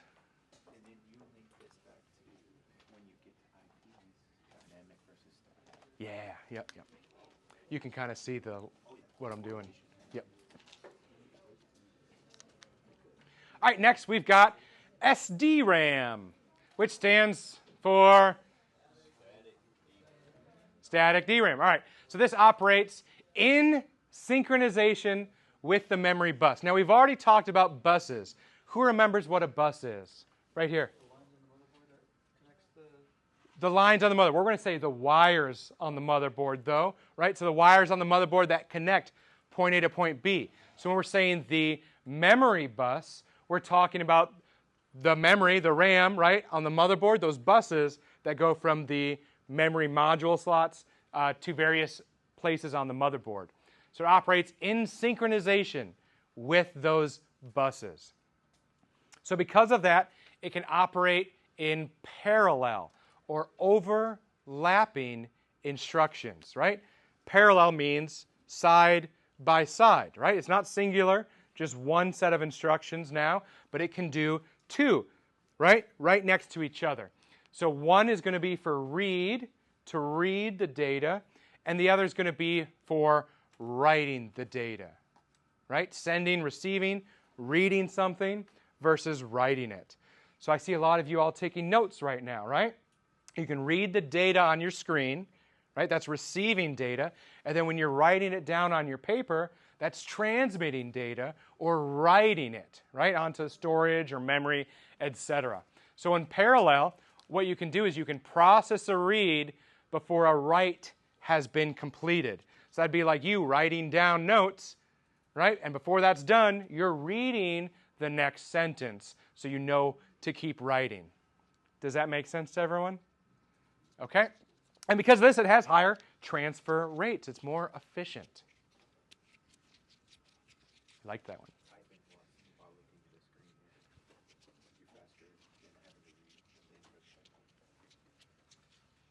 I'm going to use that example for the next one.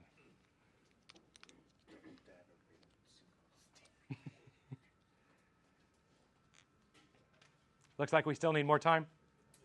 Okay.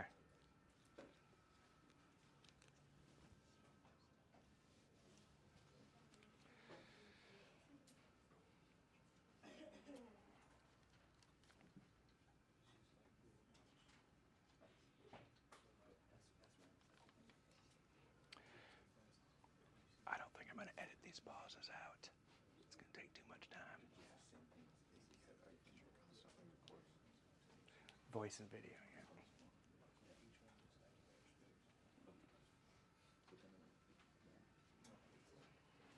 I may ask you to timestamp something or what slide it is if I want audio or something cut. Like if we need to have a private conversation or something. All right, let's move on. Next, we have DDR SDRAM, which stands for Double Data Rate Synchronous Dynamic RAM. If you haven't realized already, a lot of acronyms, right? A great way to study, to learn, to move what we're learning today from your short-term memory into your long-term storage to prepare for tests is note cards or flash cards, right? So these are great for those. And I've already seen some people quizzing each other on breaks. So DDR SDRAM stands for Double Data Rate Synchronous Dynamic RAM. And it is twice as fast as SDRAM. It is like that because instead of in parallel being able to finish one read while it's waiting for the write, it can support 2 writes and 2 reads per CPU clock cycle. So 2 reads and 2 writes. So that'd be like you being ambidextrous, left-handed and right-handed, and looking at 2 screens. Oh, I'm reading this and I'm writing it down. I'm reading this and I'm writing it down, or typing, right? You can do 2 at the same time. Hoo-ya? Now, clock speed, CPU clock speed. CPUs and a lot of these devices operate in different frequencies. These frequencies are usually measured in hertz, and that indicates how many instructions can be completed each click of the clock. Let's say that I can pick up 1 marker for each CPU clock second. Does that make sense, everybody? Or I can drop them, right? So click, click, click, click, drop, drop, drop, drop, drop, drop. Make sense, everybody? So how does the CPU operate faster? Well, you can increase the efficiency or how many instructions it can handle per CPU clock second, or instead of operating at 1 frequency, we can operate at a higher frequency or put more electricity in so it goes faster, right? Make sense to everybody? How many instructions, right? If it's going like this, click, click, or faster. Hoo-ya? Questions, comments, concerns? I need to get better at snapping. All right, this connector, right? So the next thing that we're getting into with these differences is the connectors. This connector has 184 pins and a single notch. So when we look at our RAM, here is our RAM, which we're going to start passing one around and hold the other. We can see this notch in the middle here. Everybody see that notch? Now notice, right, for us, right, it's not exactly in the middle, right? So that means that this is what? Keyed, right? It can't go in either way. It's got to go in a certain way. So before you install this, you want to line it up, right? But DDR SDRAM has 184 pins and a single notch. The voltage for DDR SDRAM is 2.5 volts. And it's in a family. It's got family members. It's in the DDR family, DDR2, DDR3, DDR4, DDR5 now as well.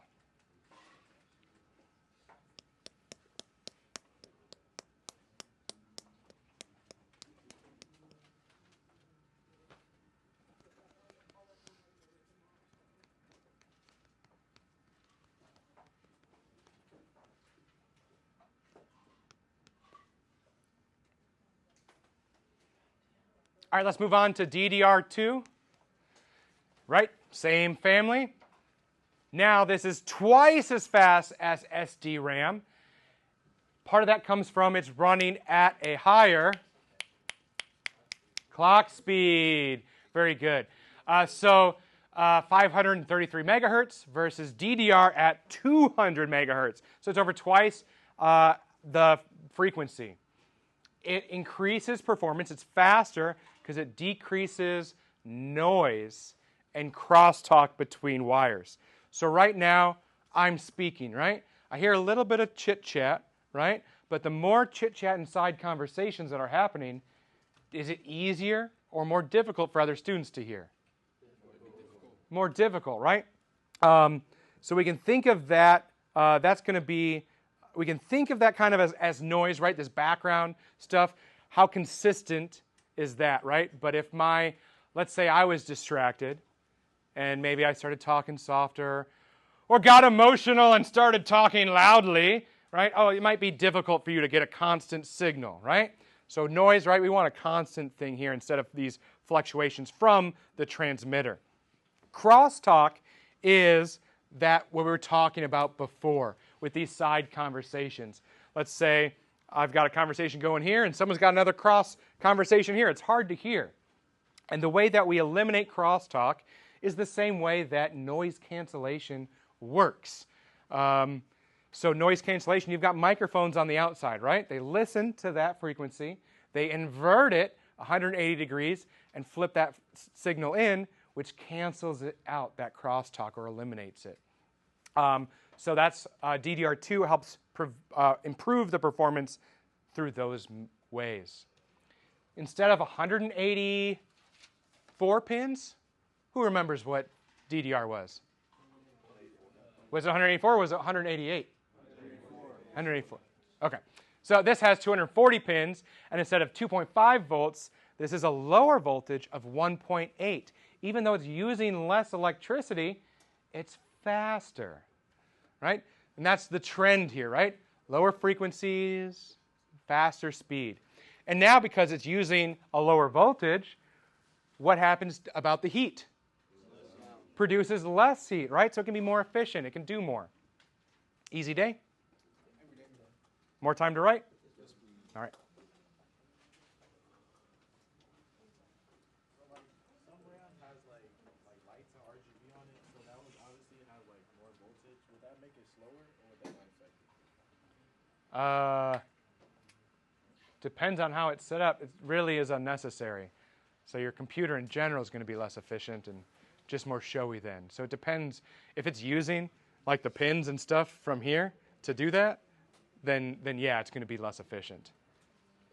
Like a GPU has that kind of stuff for fancy, but it usually has its own wire.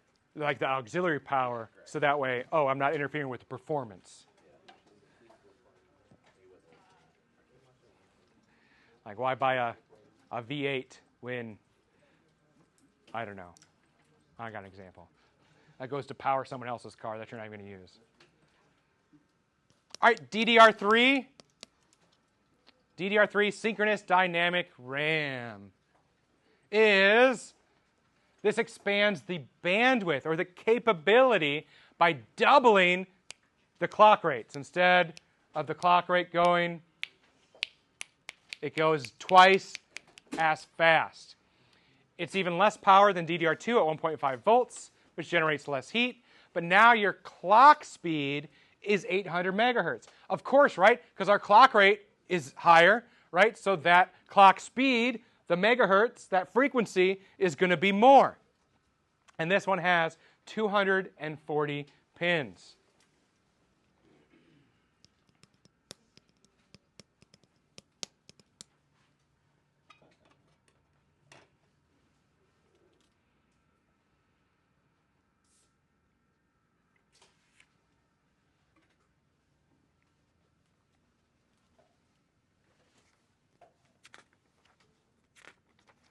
Let's see what the next spot is for a break. Probably we get into, okay.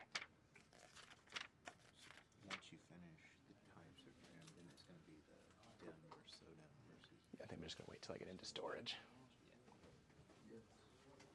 All right, next we've got DDR4 SDRAM. This quadruples the maximum storage capacity of DDR3. So what does that mean? Well, it means how much RAM can you buy, right? You've probably seen RAM memory modules, 4 gigs, 8 gigs, 16 gigs, 32 gigs, 64, now 128, 256, right? So with these increased newer technologies, you're not limited by, oh, you can only have the maximum size is this. No, the maximum size keeps getting larger. It consumes even less power now at 1.2 volts. It runs at an even higher clock speed. In fact, double the clock speed of DDR3 at 1600 megahertz. This has 288 pins. Who, yeah? This has what is called ECC, Error Correcting Code, which we're going to talk about later. But it's able to detect multiple bit errors and correct singular bit errors. So we can detect multiple and correct single.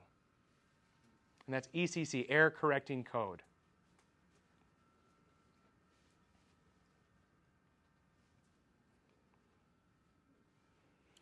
So when you're writing these notes down, you probably don't need to write full sentences, right? But just DDR4, quadruple 3, 1.2 volts, 1600 megahertz, 288 pins, ECC. Yeah. Is there a standard RAM that you use, or like is this like up to date? Like is this what we do today? The standard would be the slot location, kind of, but no, because you want to make sure your socket, right, is compatible because you've got your pin locations. So if one's got 184 pins, your socket, but you're putting in 288 pins, you can't put a triangle into a square hole. Like for a regular desktop, would it be like, do you know? So right now, right, these have DDR4 in them because these are a few years old computers, right, but we do a lot of virtual machines and things on them. But now DDR5 is becoming more common, right? But the industry, right, most things you buy are probably DDR4, but those high-end gamers and things like that, they're probably doing DDR5. So it's just the technology changing. So it's not something for a typical user, but if you're building a computer, right, you want to look at your motherboard. What type of RAM slot do I have? What am I going to purchase, etc. Like so when we're building our computer, do you know which one we're gonna use? Or is it like everybody gets DDR4. Yep, DDR4 is what you're going to use. I thought I saw another hand over here. I had one, but it kind of answered in my own head. Okay. Yeah. I mean, I can ask it still. Yeah, if you want to ask it. Do CPUs, they have to be a certain CPU to be compatible with like DDR4 or DDR5? Yeah, but it's more important if it's 32-bit, 64-bit, which we're going to get into later, and what they support. So a good way to think about this really quick for kind of answering what she was asking, if you're thinking about this as like the evolution of technology as well, and you're going to get what you pay for. Essentially, if you're going to be a weekend warrior driving a race car, and you have a really fast Corvette or Camaro, right? That's cool. That might be the DDR4, right? That's a really nice car. But then if you're going to be a professional race car driver and you need a Formula One F1 car, it's going to be a lot more money, but you're going to have a lot more of a performing car, right? Same thing with these, right? You're going to get what you pay for. It's going to be more expensive the faster and the better the technology. But what you need do you need the Formula One race car all the time? Unless that's what you need it for, right? You're going to pay the money. Kind of goes hand in hand, right? So you're going to find what suits your needs and then go to that. That's basic rules of all this, right? Everybody understand? All right. Let's go to GDDR, Synchronous Dynamic RAM. The G stands for graphics. This was specifically designed for graphics, i.e. video. So this is used when you have a dedicated GPU, which stands for Graphics Processing Unit, or your video card, right? So your motherboard has a built-in GPU, right, or video processing. However, a lot of people have a dedicated, in their expansion slot, an adapter card for graphics, right? That increases, makes it more robust, does a lot more video, right? So if you've got a dedicated graphics card, you might use GDR SD RAM. It's in the same family as DDR2, 3, 4, and 5. And we've seen, right, that each generation, 2, 3, 4, gets better and better. This one has and does less power as well.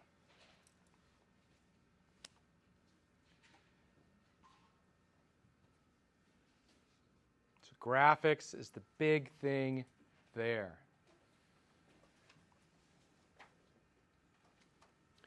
Next, DDR5. It's more than double the speed of DDR4. It quadruples the maximum storage. It does a little bit less power at 1.1 volts. The connector also does have 288 pins.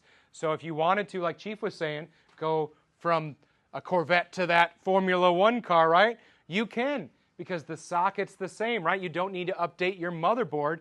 The pins are the same. But if you want to go from 3 to 4, right, then you need to make sure it's compatible. But 4 to 5, those pins are going to be the same, and they'll still work.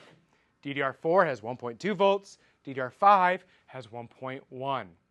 And here, for DDR5, the maximum memory module you can have, the maximum size of your RAM, is 128 gigs at the time that this was written.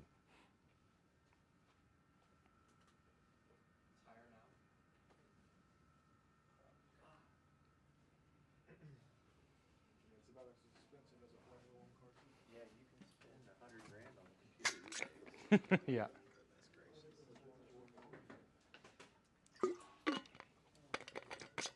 I just need the grocery getter.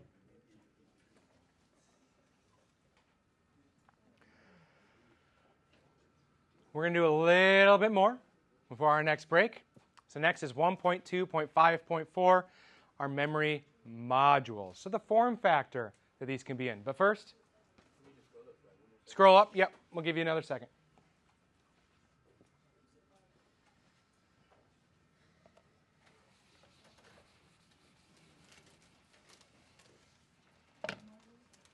Ours is 1.2.4.4. Is that the same thing as what we're doing? I was just saying which section we were on next. Yeah, our section doesn't have the 5. No? Oh, don't worry about it then. Is that the same thing? Scroll down a little bit, Chief. You're saying you don't have a 1.2.5.4? Oh, yeah. Don't worry about it. Net a cat issue. All right, so our memory modules, these are the form factors, right? So we have DIP, Dual Inline Package. This is a memory chip, right, for ROM. It has dual rows of pins, and that's what's used to attach it to the motherboard. DIP, Dual Inline Package. Next, we have SIM, Single Inline Memory Module. This holds several memory chips. So here we can see the PCB, but where the actual data is stored on, the memory module chips, the flash-based, is right here, these black rectangles here.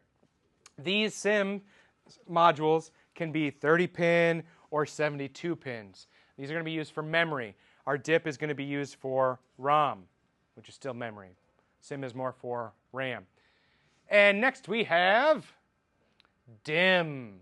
This is dual inline memory.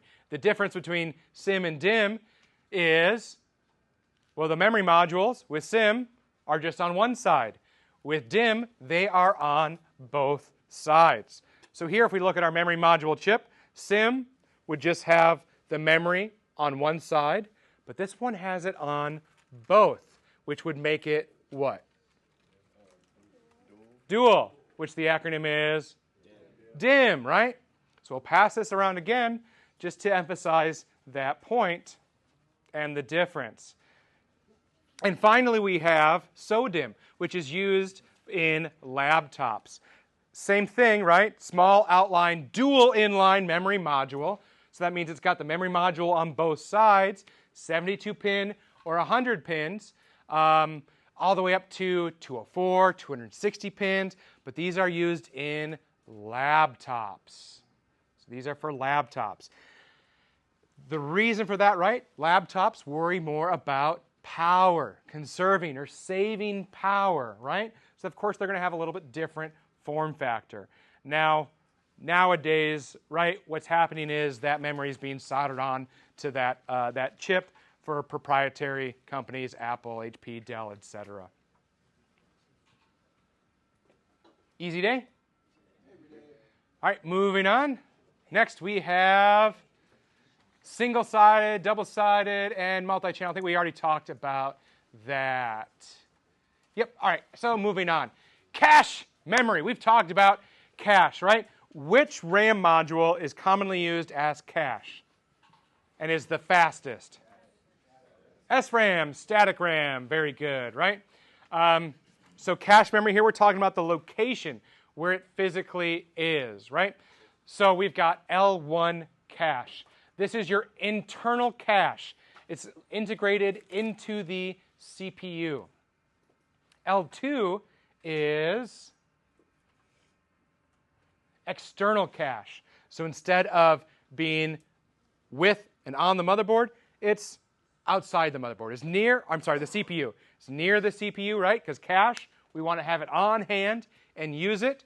L1 cache, integrated into the CPU. L2 cache, external, right, just outside that CPU. However, nowadays L2 cache is integrated into the CPU. And L3 is the fastest. This is going to be for high-end workstations and server CPUs. Who ya?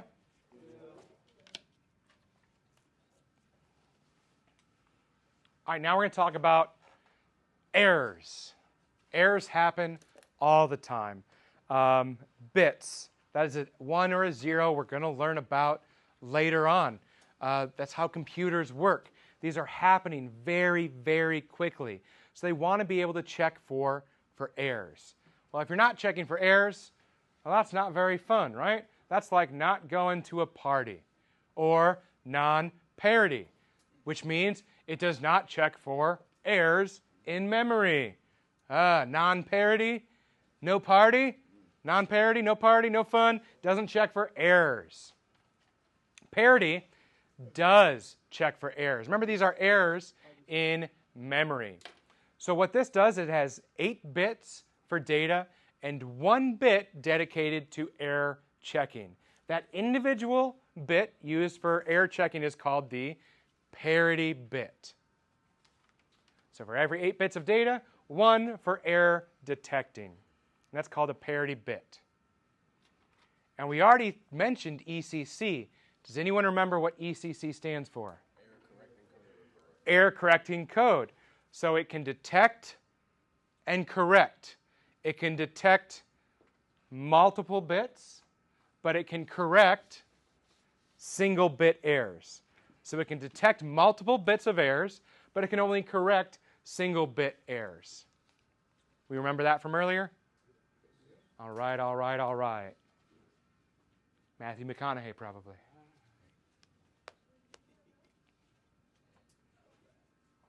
All right, and which statement describes EEPROM? First, what does EEPROM stand for? Erasable programmable read-only memory. All right, is it a type of RAM? No. No, right, it's ROM. Is it a type of volatile memory? No, because that's RAM again. Can it only be programmed once? We don't know. It seemed a little iffy there. Data can be erased using a strong ultraviolet light. With a lot more confidence there. Data is programmed on it when it's manufactured. No. All right, so we'll check. That is correct. So we'll go to the next one. Question 2.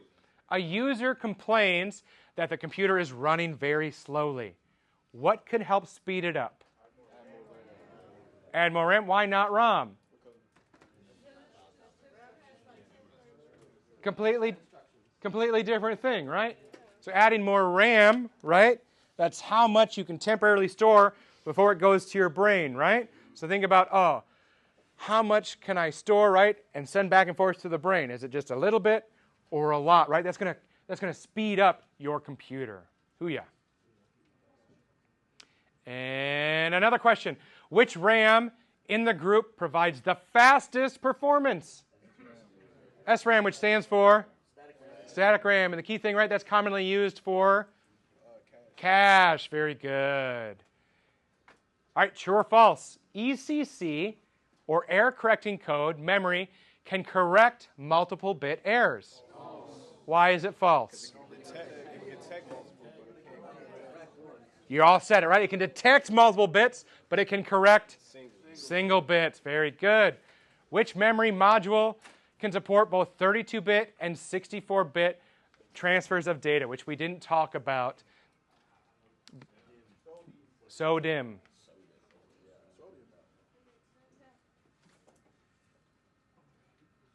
We're going to talk about 32-bit and 64-bit more later in depth. So we're going to skip that for now, and we'll deep dive into that. Hoo-yah?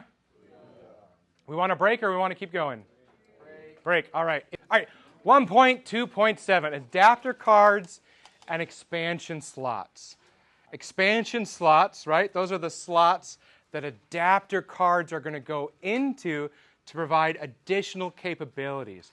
Some of these adapter cards could be, let's say, your Taylor Swift again, or Drake, or Bad Bunny at the Super Bowl, right? You may have a sound adapter, and if we scroll down, we can see that this adapter card allows you to have more capabilities or more ports for those unique sound ports for your whatever song or music or whatever you're doing there. If you want to connect to a network, you're going to need what's called a network interface card, or a NIC. This could be wired, could be a wired NIC, wired network interface card, to connect to a wired network via an Ethernet cable. It could be wireless, and a wireless NIC, or a wireless network interface card, to connect to a wireless network over Wi-Fi. We have internal SATA cables for our storage, hard disk drives, solid state drives. But if we want to have those ports outside of our computer, maybe for a storage device that uses them, we would use an eSATA card. And that's for external SATA ports. Remember, these are all adapter cards to provide these additional capabilities to your device. And we also have a video adapter. So this video adapter provides video capability. Instead of using the built-in on your motherboard video, you could have a dedicated graphics card or video card. Now notice these here, these have fans on them. Ooh, what type of cooling is that? Active, very good. Now because there's fans, it may require additional power. What power connector might it use if it needs additional power? Right here. 6 to 8 pin. Very good. Is that what you're going to say? Fantastic. Very good. All right, moving on. So those aren't the only ones. We talked about wireless NIC. Let's say you want to capture video. Like right now, we're using this camera, right? And a SD card, and then I'm moving it to my computer. But we could have it so it's connected directly to the computer and automatically capturing that video to the computer. So it's not two-staged. You have a TV tuner card. TV for television. Maybe you want to record your favorite television show. Hodges, what's your favorite TV show? MASH? You seem a little young for MASH, Hodges. I only say what I'm hearing. Tucker, what about you? What's that? SpongeBob? Hodges, what'd you say? SpongeBob? All right, so you could record SpongeBob, right, from the television, right, and have it captured on your TV, either from cable, whatever, right, so you can watch it at your own convenience. What's that? Probably not. We're going to talk more about it later, though. But cable is how we used to watch television. We'll talk more about it later. USB, Universal Serial Bus. Maybe you've got USB 2.0, A, right? And you want to put USB-C ports on your computer. You could do a USB-C adapter card to add USB-C capability or add more USB-C ports to your computer. This list is not exhaustive, meaning there are other ones, but this is a brief list. Hoo-yah? All right, next we've got expansion slots. These are what adapter cards connect to. There are different types of expansion slots, and if you're buying an adapter card, you need to make sure that the adapter card you're buying will fit into the expansion slot. So the first one we have is PCIe. This is PCI is the first one we have. If we go back, PCI. This stands for Peripheral Component Interconnect. This can either be 32-bit or 64-bit, which we're going to deep dive into in a later chapter. But for now, this is how much it can process. It's not linear, it's exponential, right? 2 to the power of 32 versus 2 to the power of 64, right? So it's significantly faster. And for these, right, let's say you have a 64-bit slot. You can use a 32-bit or 64-bit adapter card. But if you've got 32-bit, you've got to use 32-bit. So for now, just think of it as various speeds. We'll deep dive later. So this is found in, this is legacy, right? We don't use it too much anymore, but here we can see PCI. Question? What's the acronym? Oh, my. Peripheral Component Interconnect.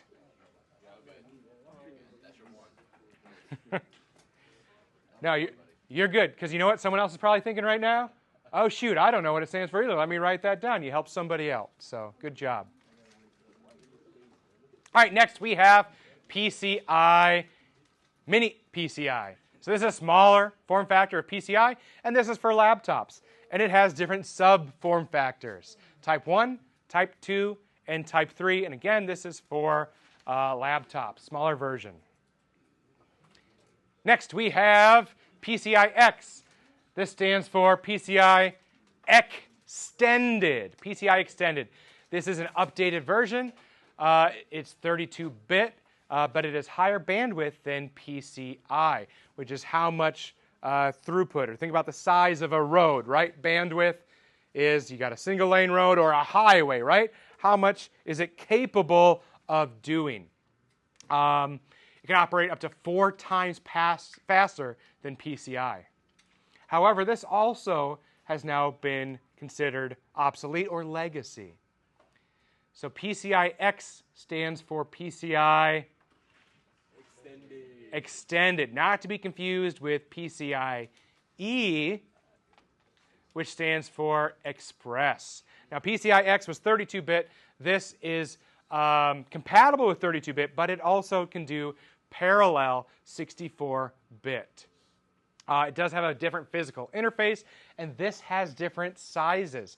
This has ×1, ×4, ×8, and ×16, with ×1 being the smallest and 16 being the largest. We'll pass the motherboard around again so you can start to identify these expansion slots here. What are they, right? Are they PCI? Are they PCIe, which stands for Express, or PCI-X, which stands for Extended, right? And the different form factors, ×1, ×4,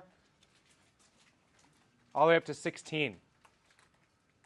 And next we have a riser card. Let's say you don't have enough room in your computer, on your motherboard, for an adapter card, or you don't have the right expansion slot that you want to use. You could use a riser card to offer an additional expansion slot to put an adapter card into. Make sense to everybody? All right, and the next one that we have is AGP, Accelerated Graphics Port. This is a high-speed port for video cards, for graphics cards.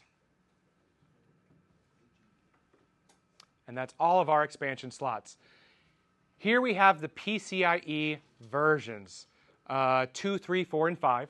Here at the middle row, we've got gigabits per second for a ×1 slot, and for a times 8. So version 2 is 0.5. For times 1, 3 is 0.985. 4 is 1.969. 5, 3.938. For our times x slots, for version 2 is 8. For version 3 is also 8. For version 4, it's 31.508. For 5, for times 8 is 63.015 gigabits per second. Would information like this be on the test? The first test is on chapters 1 through 9. So everything is testable. Yeah. Go back up. It's about a typo. So it says ours. The book it says gigabits per second times 16, but that one says times 8. Go off of this. Go off of this Yeah. one. Okay.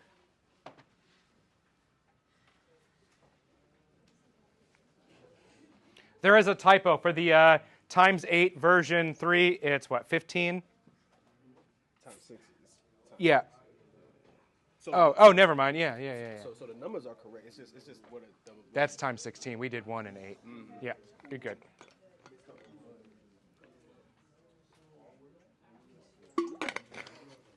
All right, anyone need more time? Hearing lots of talking. Let's keep going. All right. Also, right, let's do this. We're going to go into binary more later. But binary for now, right? It's a 1 or a 0, right? Each one of those is a bit, right? 0, 0, 1, 0, 1, 1, 1, 1. Don't worry too much about that, right? But that's binary, zeros and ones. This individual thing, that's a bit. This is a bit. This is a bit, right? If I have 4, that's a nibble, right? And 8 is a byte. Think byte, right, is larger than a nibble. If I have, so 1 bit, that's going to be a lowercase b. 8 bits equals a byte, and that'll be uppercase B, right? So here we see G uppercase B. So what does that tell us? It's gigabytes. Very good, right? Who ya? Lowercase b, bit, 1. Uppercase B, byte, which is how many bits? 8.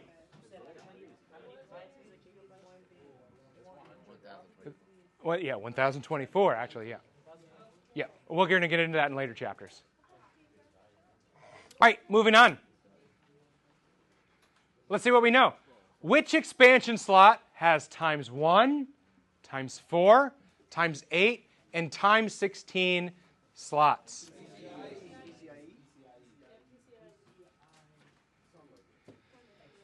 This is a card that adds additional expansion slots to a computer. Riser. All right, this adapter sends a video signal to a computer so that the signal can be recorded. And this laptop expansion slot has type 1, 2, and 3 form factors. Mini PCI. 2 things there, right? Laptop and those 3 form factors. Very good. Submit. And it looks like we got ourselves another 100% if we hit that close pop-up. Very good. Scrolling down. All right. You're good to go. Thanks. Any questions so far? All right, we are going to watch some videos.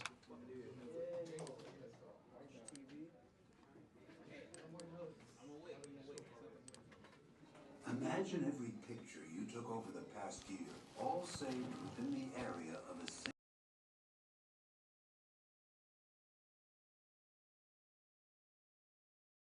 single. So that one's probably a bit more impressive, I would say, right? Okay. So the last thing we're going to go over today is, everybody with me? Everybody awake? Yeah. All right. So we're going to finish the day talking about storage, right? Talking about those videos, right, that we talked about. So starting with hard disk drives, or HDD. Now, from those videos that we just watched, right, what are some things we already know about hard disk drives? The basics, right? Here? They're magnetic, right? And here? Yep, our storage devices go through that south bridge, that lower speed stuff, right? But our hard disk drives, they're magnetic media, right? They've got those platters and those disks. It's magnetic. Now, the speed, these disks, these magnetic disks are rotating very, very fast. We measure that speed in RPM, which stands for rotations per minute. Common rotations per minute include 5,400 or 5,400 rotations per minute, 7,200 or 7,200 RPM, and even 10,000 RPM, which seems pretty fast, right? And the faster the rotations, the better. But what would be even faster than 10,000 RPM? What's that? Well, yeah, 15,000, which is an option as well, right? 15,000. But is there another storage medium that's even faster than that? Solid state, right? So if we scroll down, we can see a picture of our hard disk drive. Then we go to solid state. The difference here is it's flash-based memory. So it doesn't have moving parts. It's not magnetic, right? So it's not receiving interference from magnets. Solid state is significantly faster. However, it is more expensive, right? So your magnetic hard disk drives, they're cheaper. They can be affected by magnetic fields. And if you work in an environment with lots of vibrations or etc., right, it can cause damage. Those of you who are from my generation, you may remember Walkman or CD players. Remember when they came out with anti-skip technology? But it didn't really work, right? Kind of the same thing with hard disk drives, right? More stable, but solid state drives, right? Those are going to be the best, the fastest, but with the best comes money, right? It's going to be more expensive. Questions on this? Okay. Optical drives. These use lasers, right, to read and write information on optical media. Let's zoom out a little bit. I think there's some information I'm missing. And pop in here.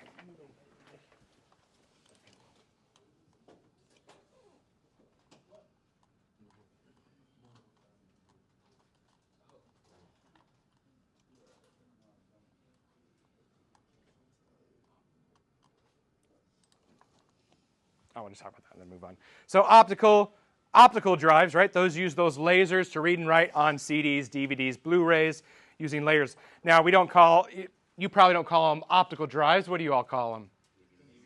DVD players, CDs, but what is the correct terminology to use? Optical drive, very good. You also have magnetic tape drives, right? We still use these in some places in the Navy as well. Fleet returnees, have you seen these in the Yeah, so some places in the Navy, we use a lot of legacy systems. I've used Windows XP, not because of my age, but some systems, and I've seen magnetic tape drives for backups as well. So how do we connect these to a computer? Well, we can use different types of cables. Now, we've already mentioned, what do we commonly use to connect storage devices? SATA, right? What do we use for power, to power the storage devices? SATA, how many pins? 15. And for data, what cable are we using? SATA, 7 pins. Very good. So we've got different cables as well. So legacy, we have parallel cables, or PATA, IDE and EIDE. IDE, 8.3 megabits per second, lowercase b. EIDI is 16.6 megabits. SATA, SATA 1, SATA 2, SATA 3, SATA 1, 1.5 gigabits, 2, 3, and 3 is 6.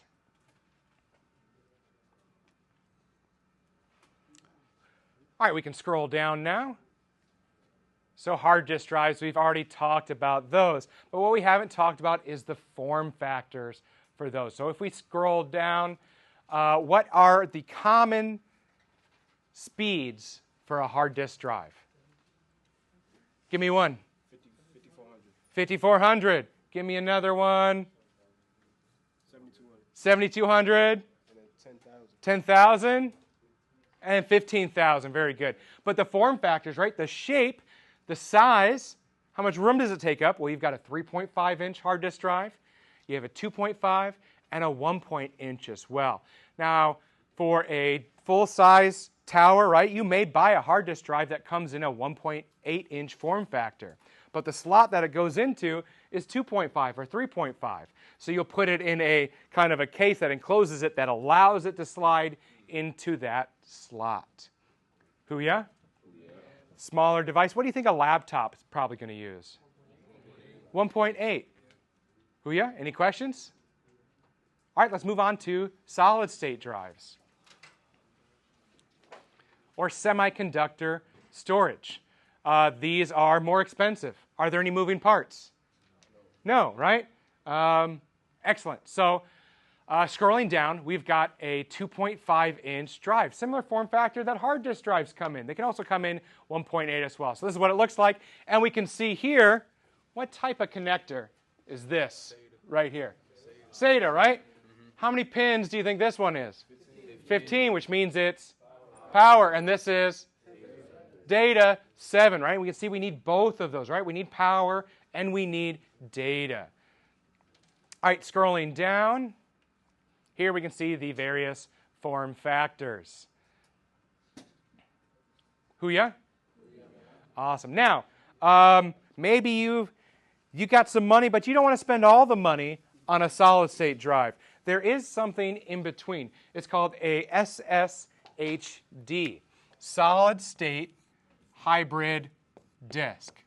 What that is that's an HDD, a hard disk drive, with some flash-based memory or storage on it, right? So you get the best of both worlds. The majority of it is going to be your hard disk drive with some flash-based memory.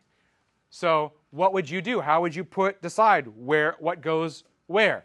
Well, you probably put your operating system and applications you commonly use on the faster solid-state flash-based memory, right?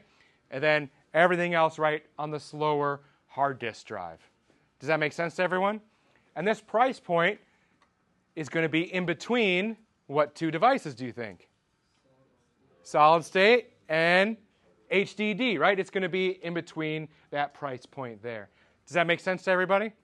Now, doing this, right, it's going to boot up your computer faster if you have that operating system on your solid-state drive, right, than if it was just HDD. But you don't have to spend all that money on that solid-state. Questions, comments, concerns? And we'll get more into partitions and how that kind of works later on. If we scroll down, is that the last of that section? Let's see what we know. So you probably already know some information, right? CD, DVD, Blu-ray. What type of storage does that use? Optical drive, right? CD stands for compact disc. DVD for digital versatile disc. Blu-ray, what does that use?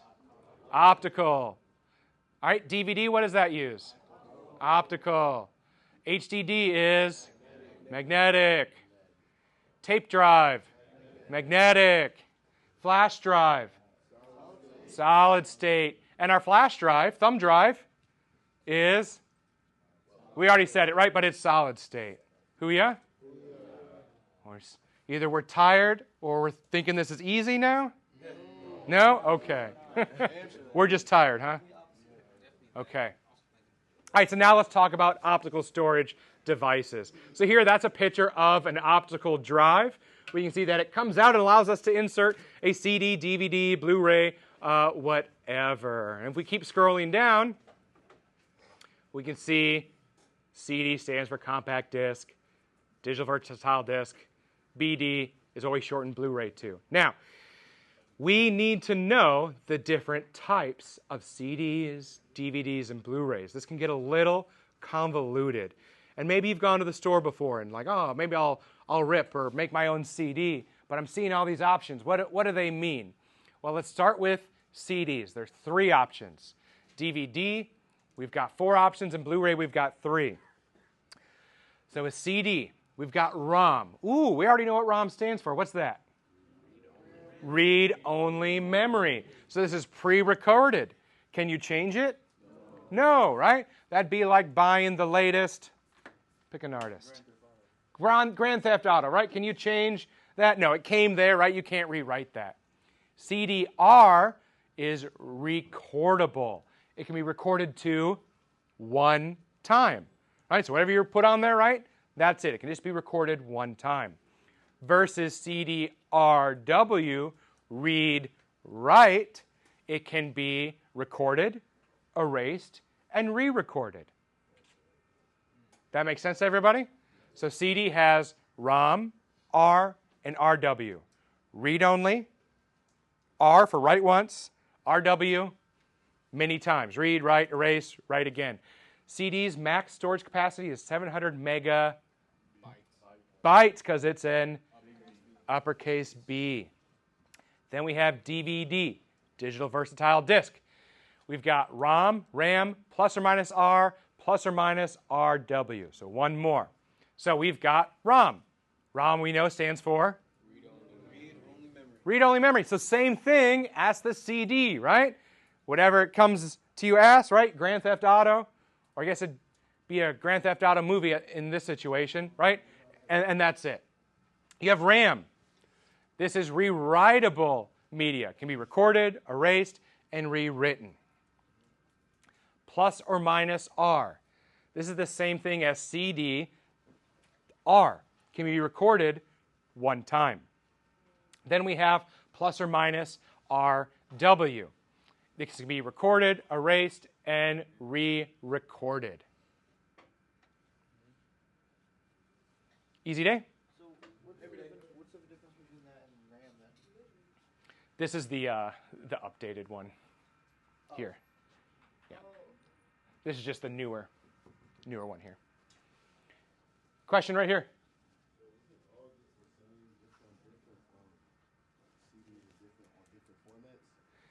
Different formats and slightly different technology as well, the hardware. But we've already gone pretty in depth, so I imagine you all don't want to hear about the science. Okay. That work for you then? All right. And finally, BD. Oh, question. Okay, so like, what is the difference between the DVD RAM and DVD plus minus? For the purpose of this course, same thing. One's newer, technically, right? But for us, same thing. And finally, BD, which stands for? Blu-ray. Very good, right? We've got three again here, right? ROM, R, and RE. ROM stands for? Read-only memory, right? Oh, that's an easy one, right? It's the same across the board, right? However you get it, right? You can't change it. That would be like your Grand Theft Auto movie. We'll just use that example again. R can be recorded one time, just like CD and DVD plus or minus R, same thing. And RE, rewritable, right? You can record, erase, and re-record. Remember, CDs, max storage is 700 megabytes.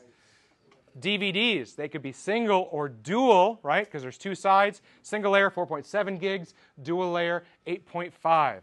Blu-ray, right? That came out after DVD. They had some competitors, but they won out, right? One of the reasons it beat out DVD, right? Because it has higher storage, higher quality, right? So a single layer Blu-ray, 25 gigs. And a dual layer, 50 gigs. Questions, comments, concerns? We're exhausted.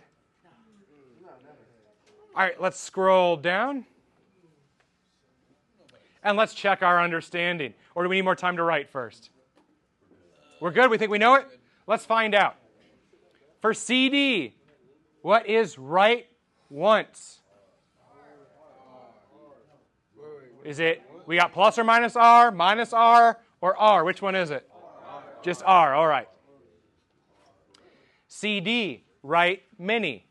So re-record. RW. Blu-ray, BD, write once.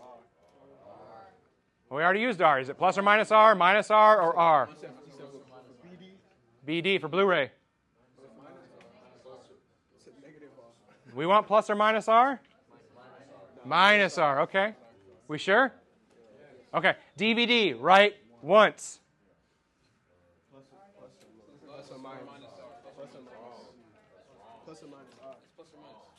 Plus or minus R is what you want? Okay. That's B.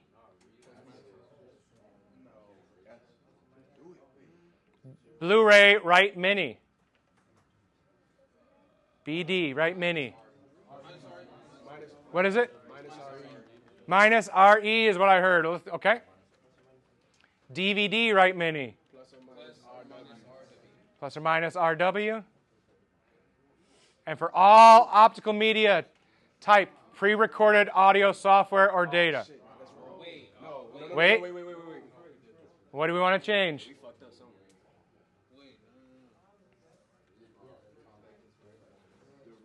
We gotta use ROM for one of the right ones. Blu-ray? Blu-ray right mini you want to change? Blu-ray right once is not C. What do you want to change it to? Nope. So the key is for all optical media, pre-recorded audio, software, and data. That's the key. All right, let's submit. Let's see what we got. Close. We got it right. All right. But we can see, right, we kind of were second guessing ourselves. Probably something to focus on. Who, yeah? All right, we'll scroll down. I think that's it for that section.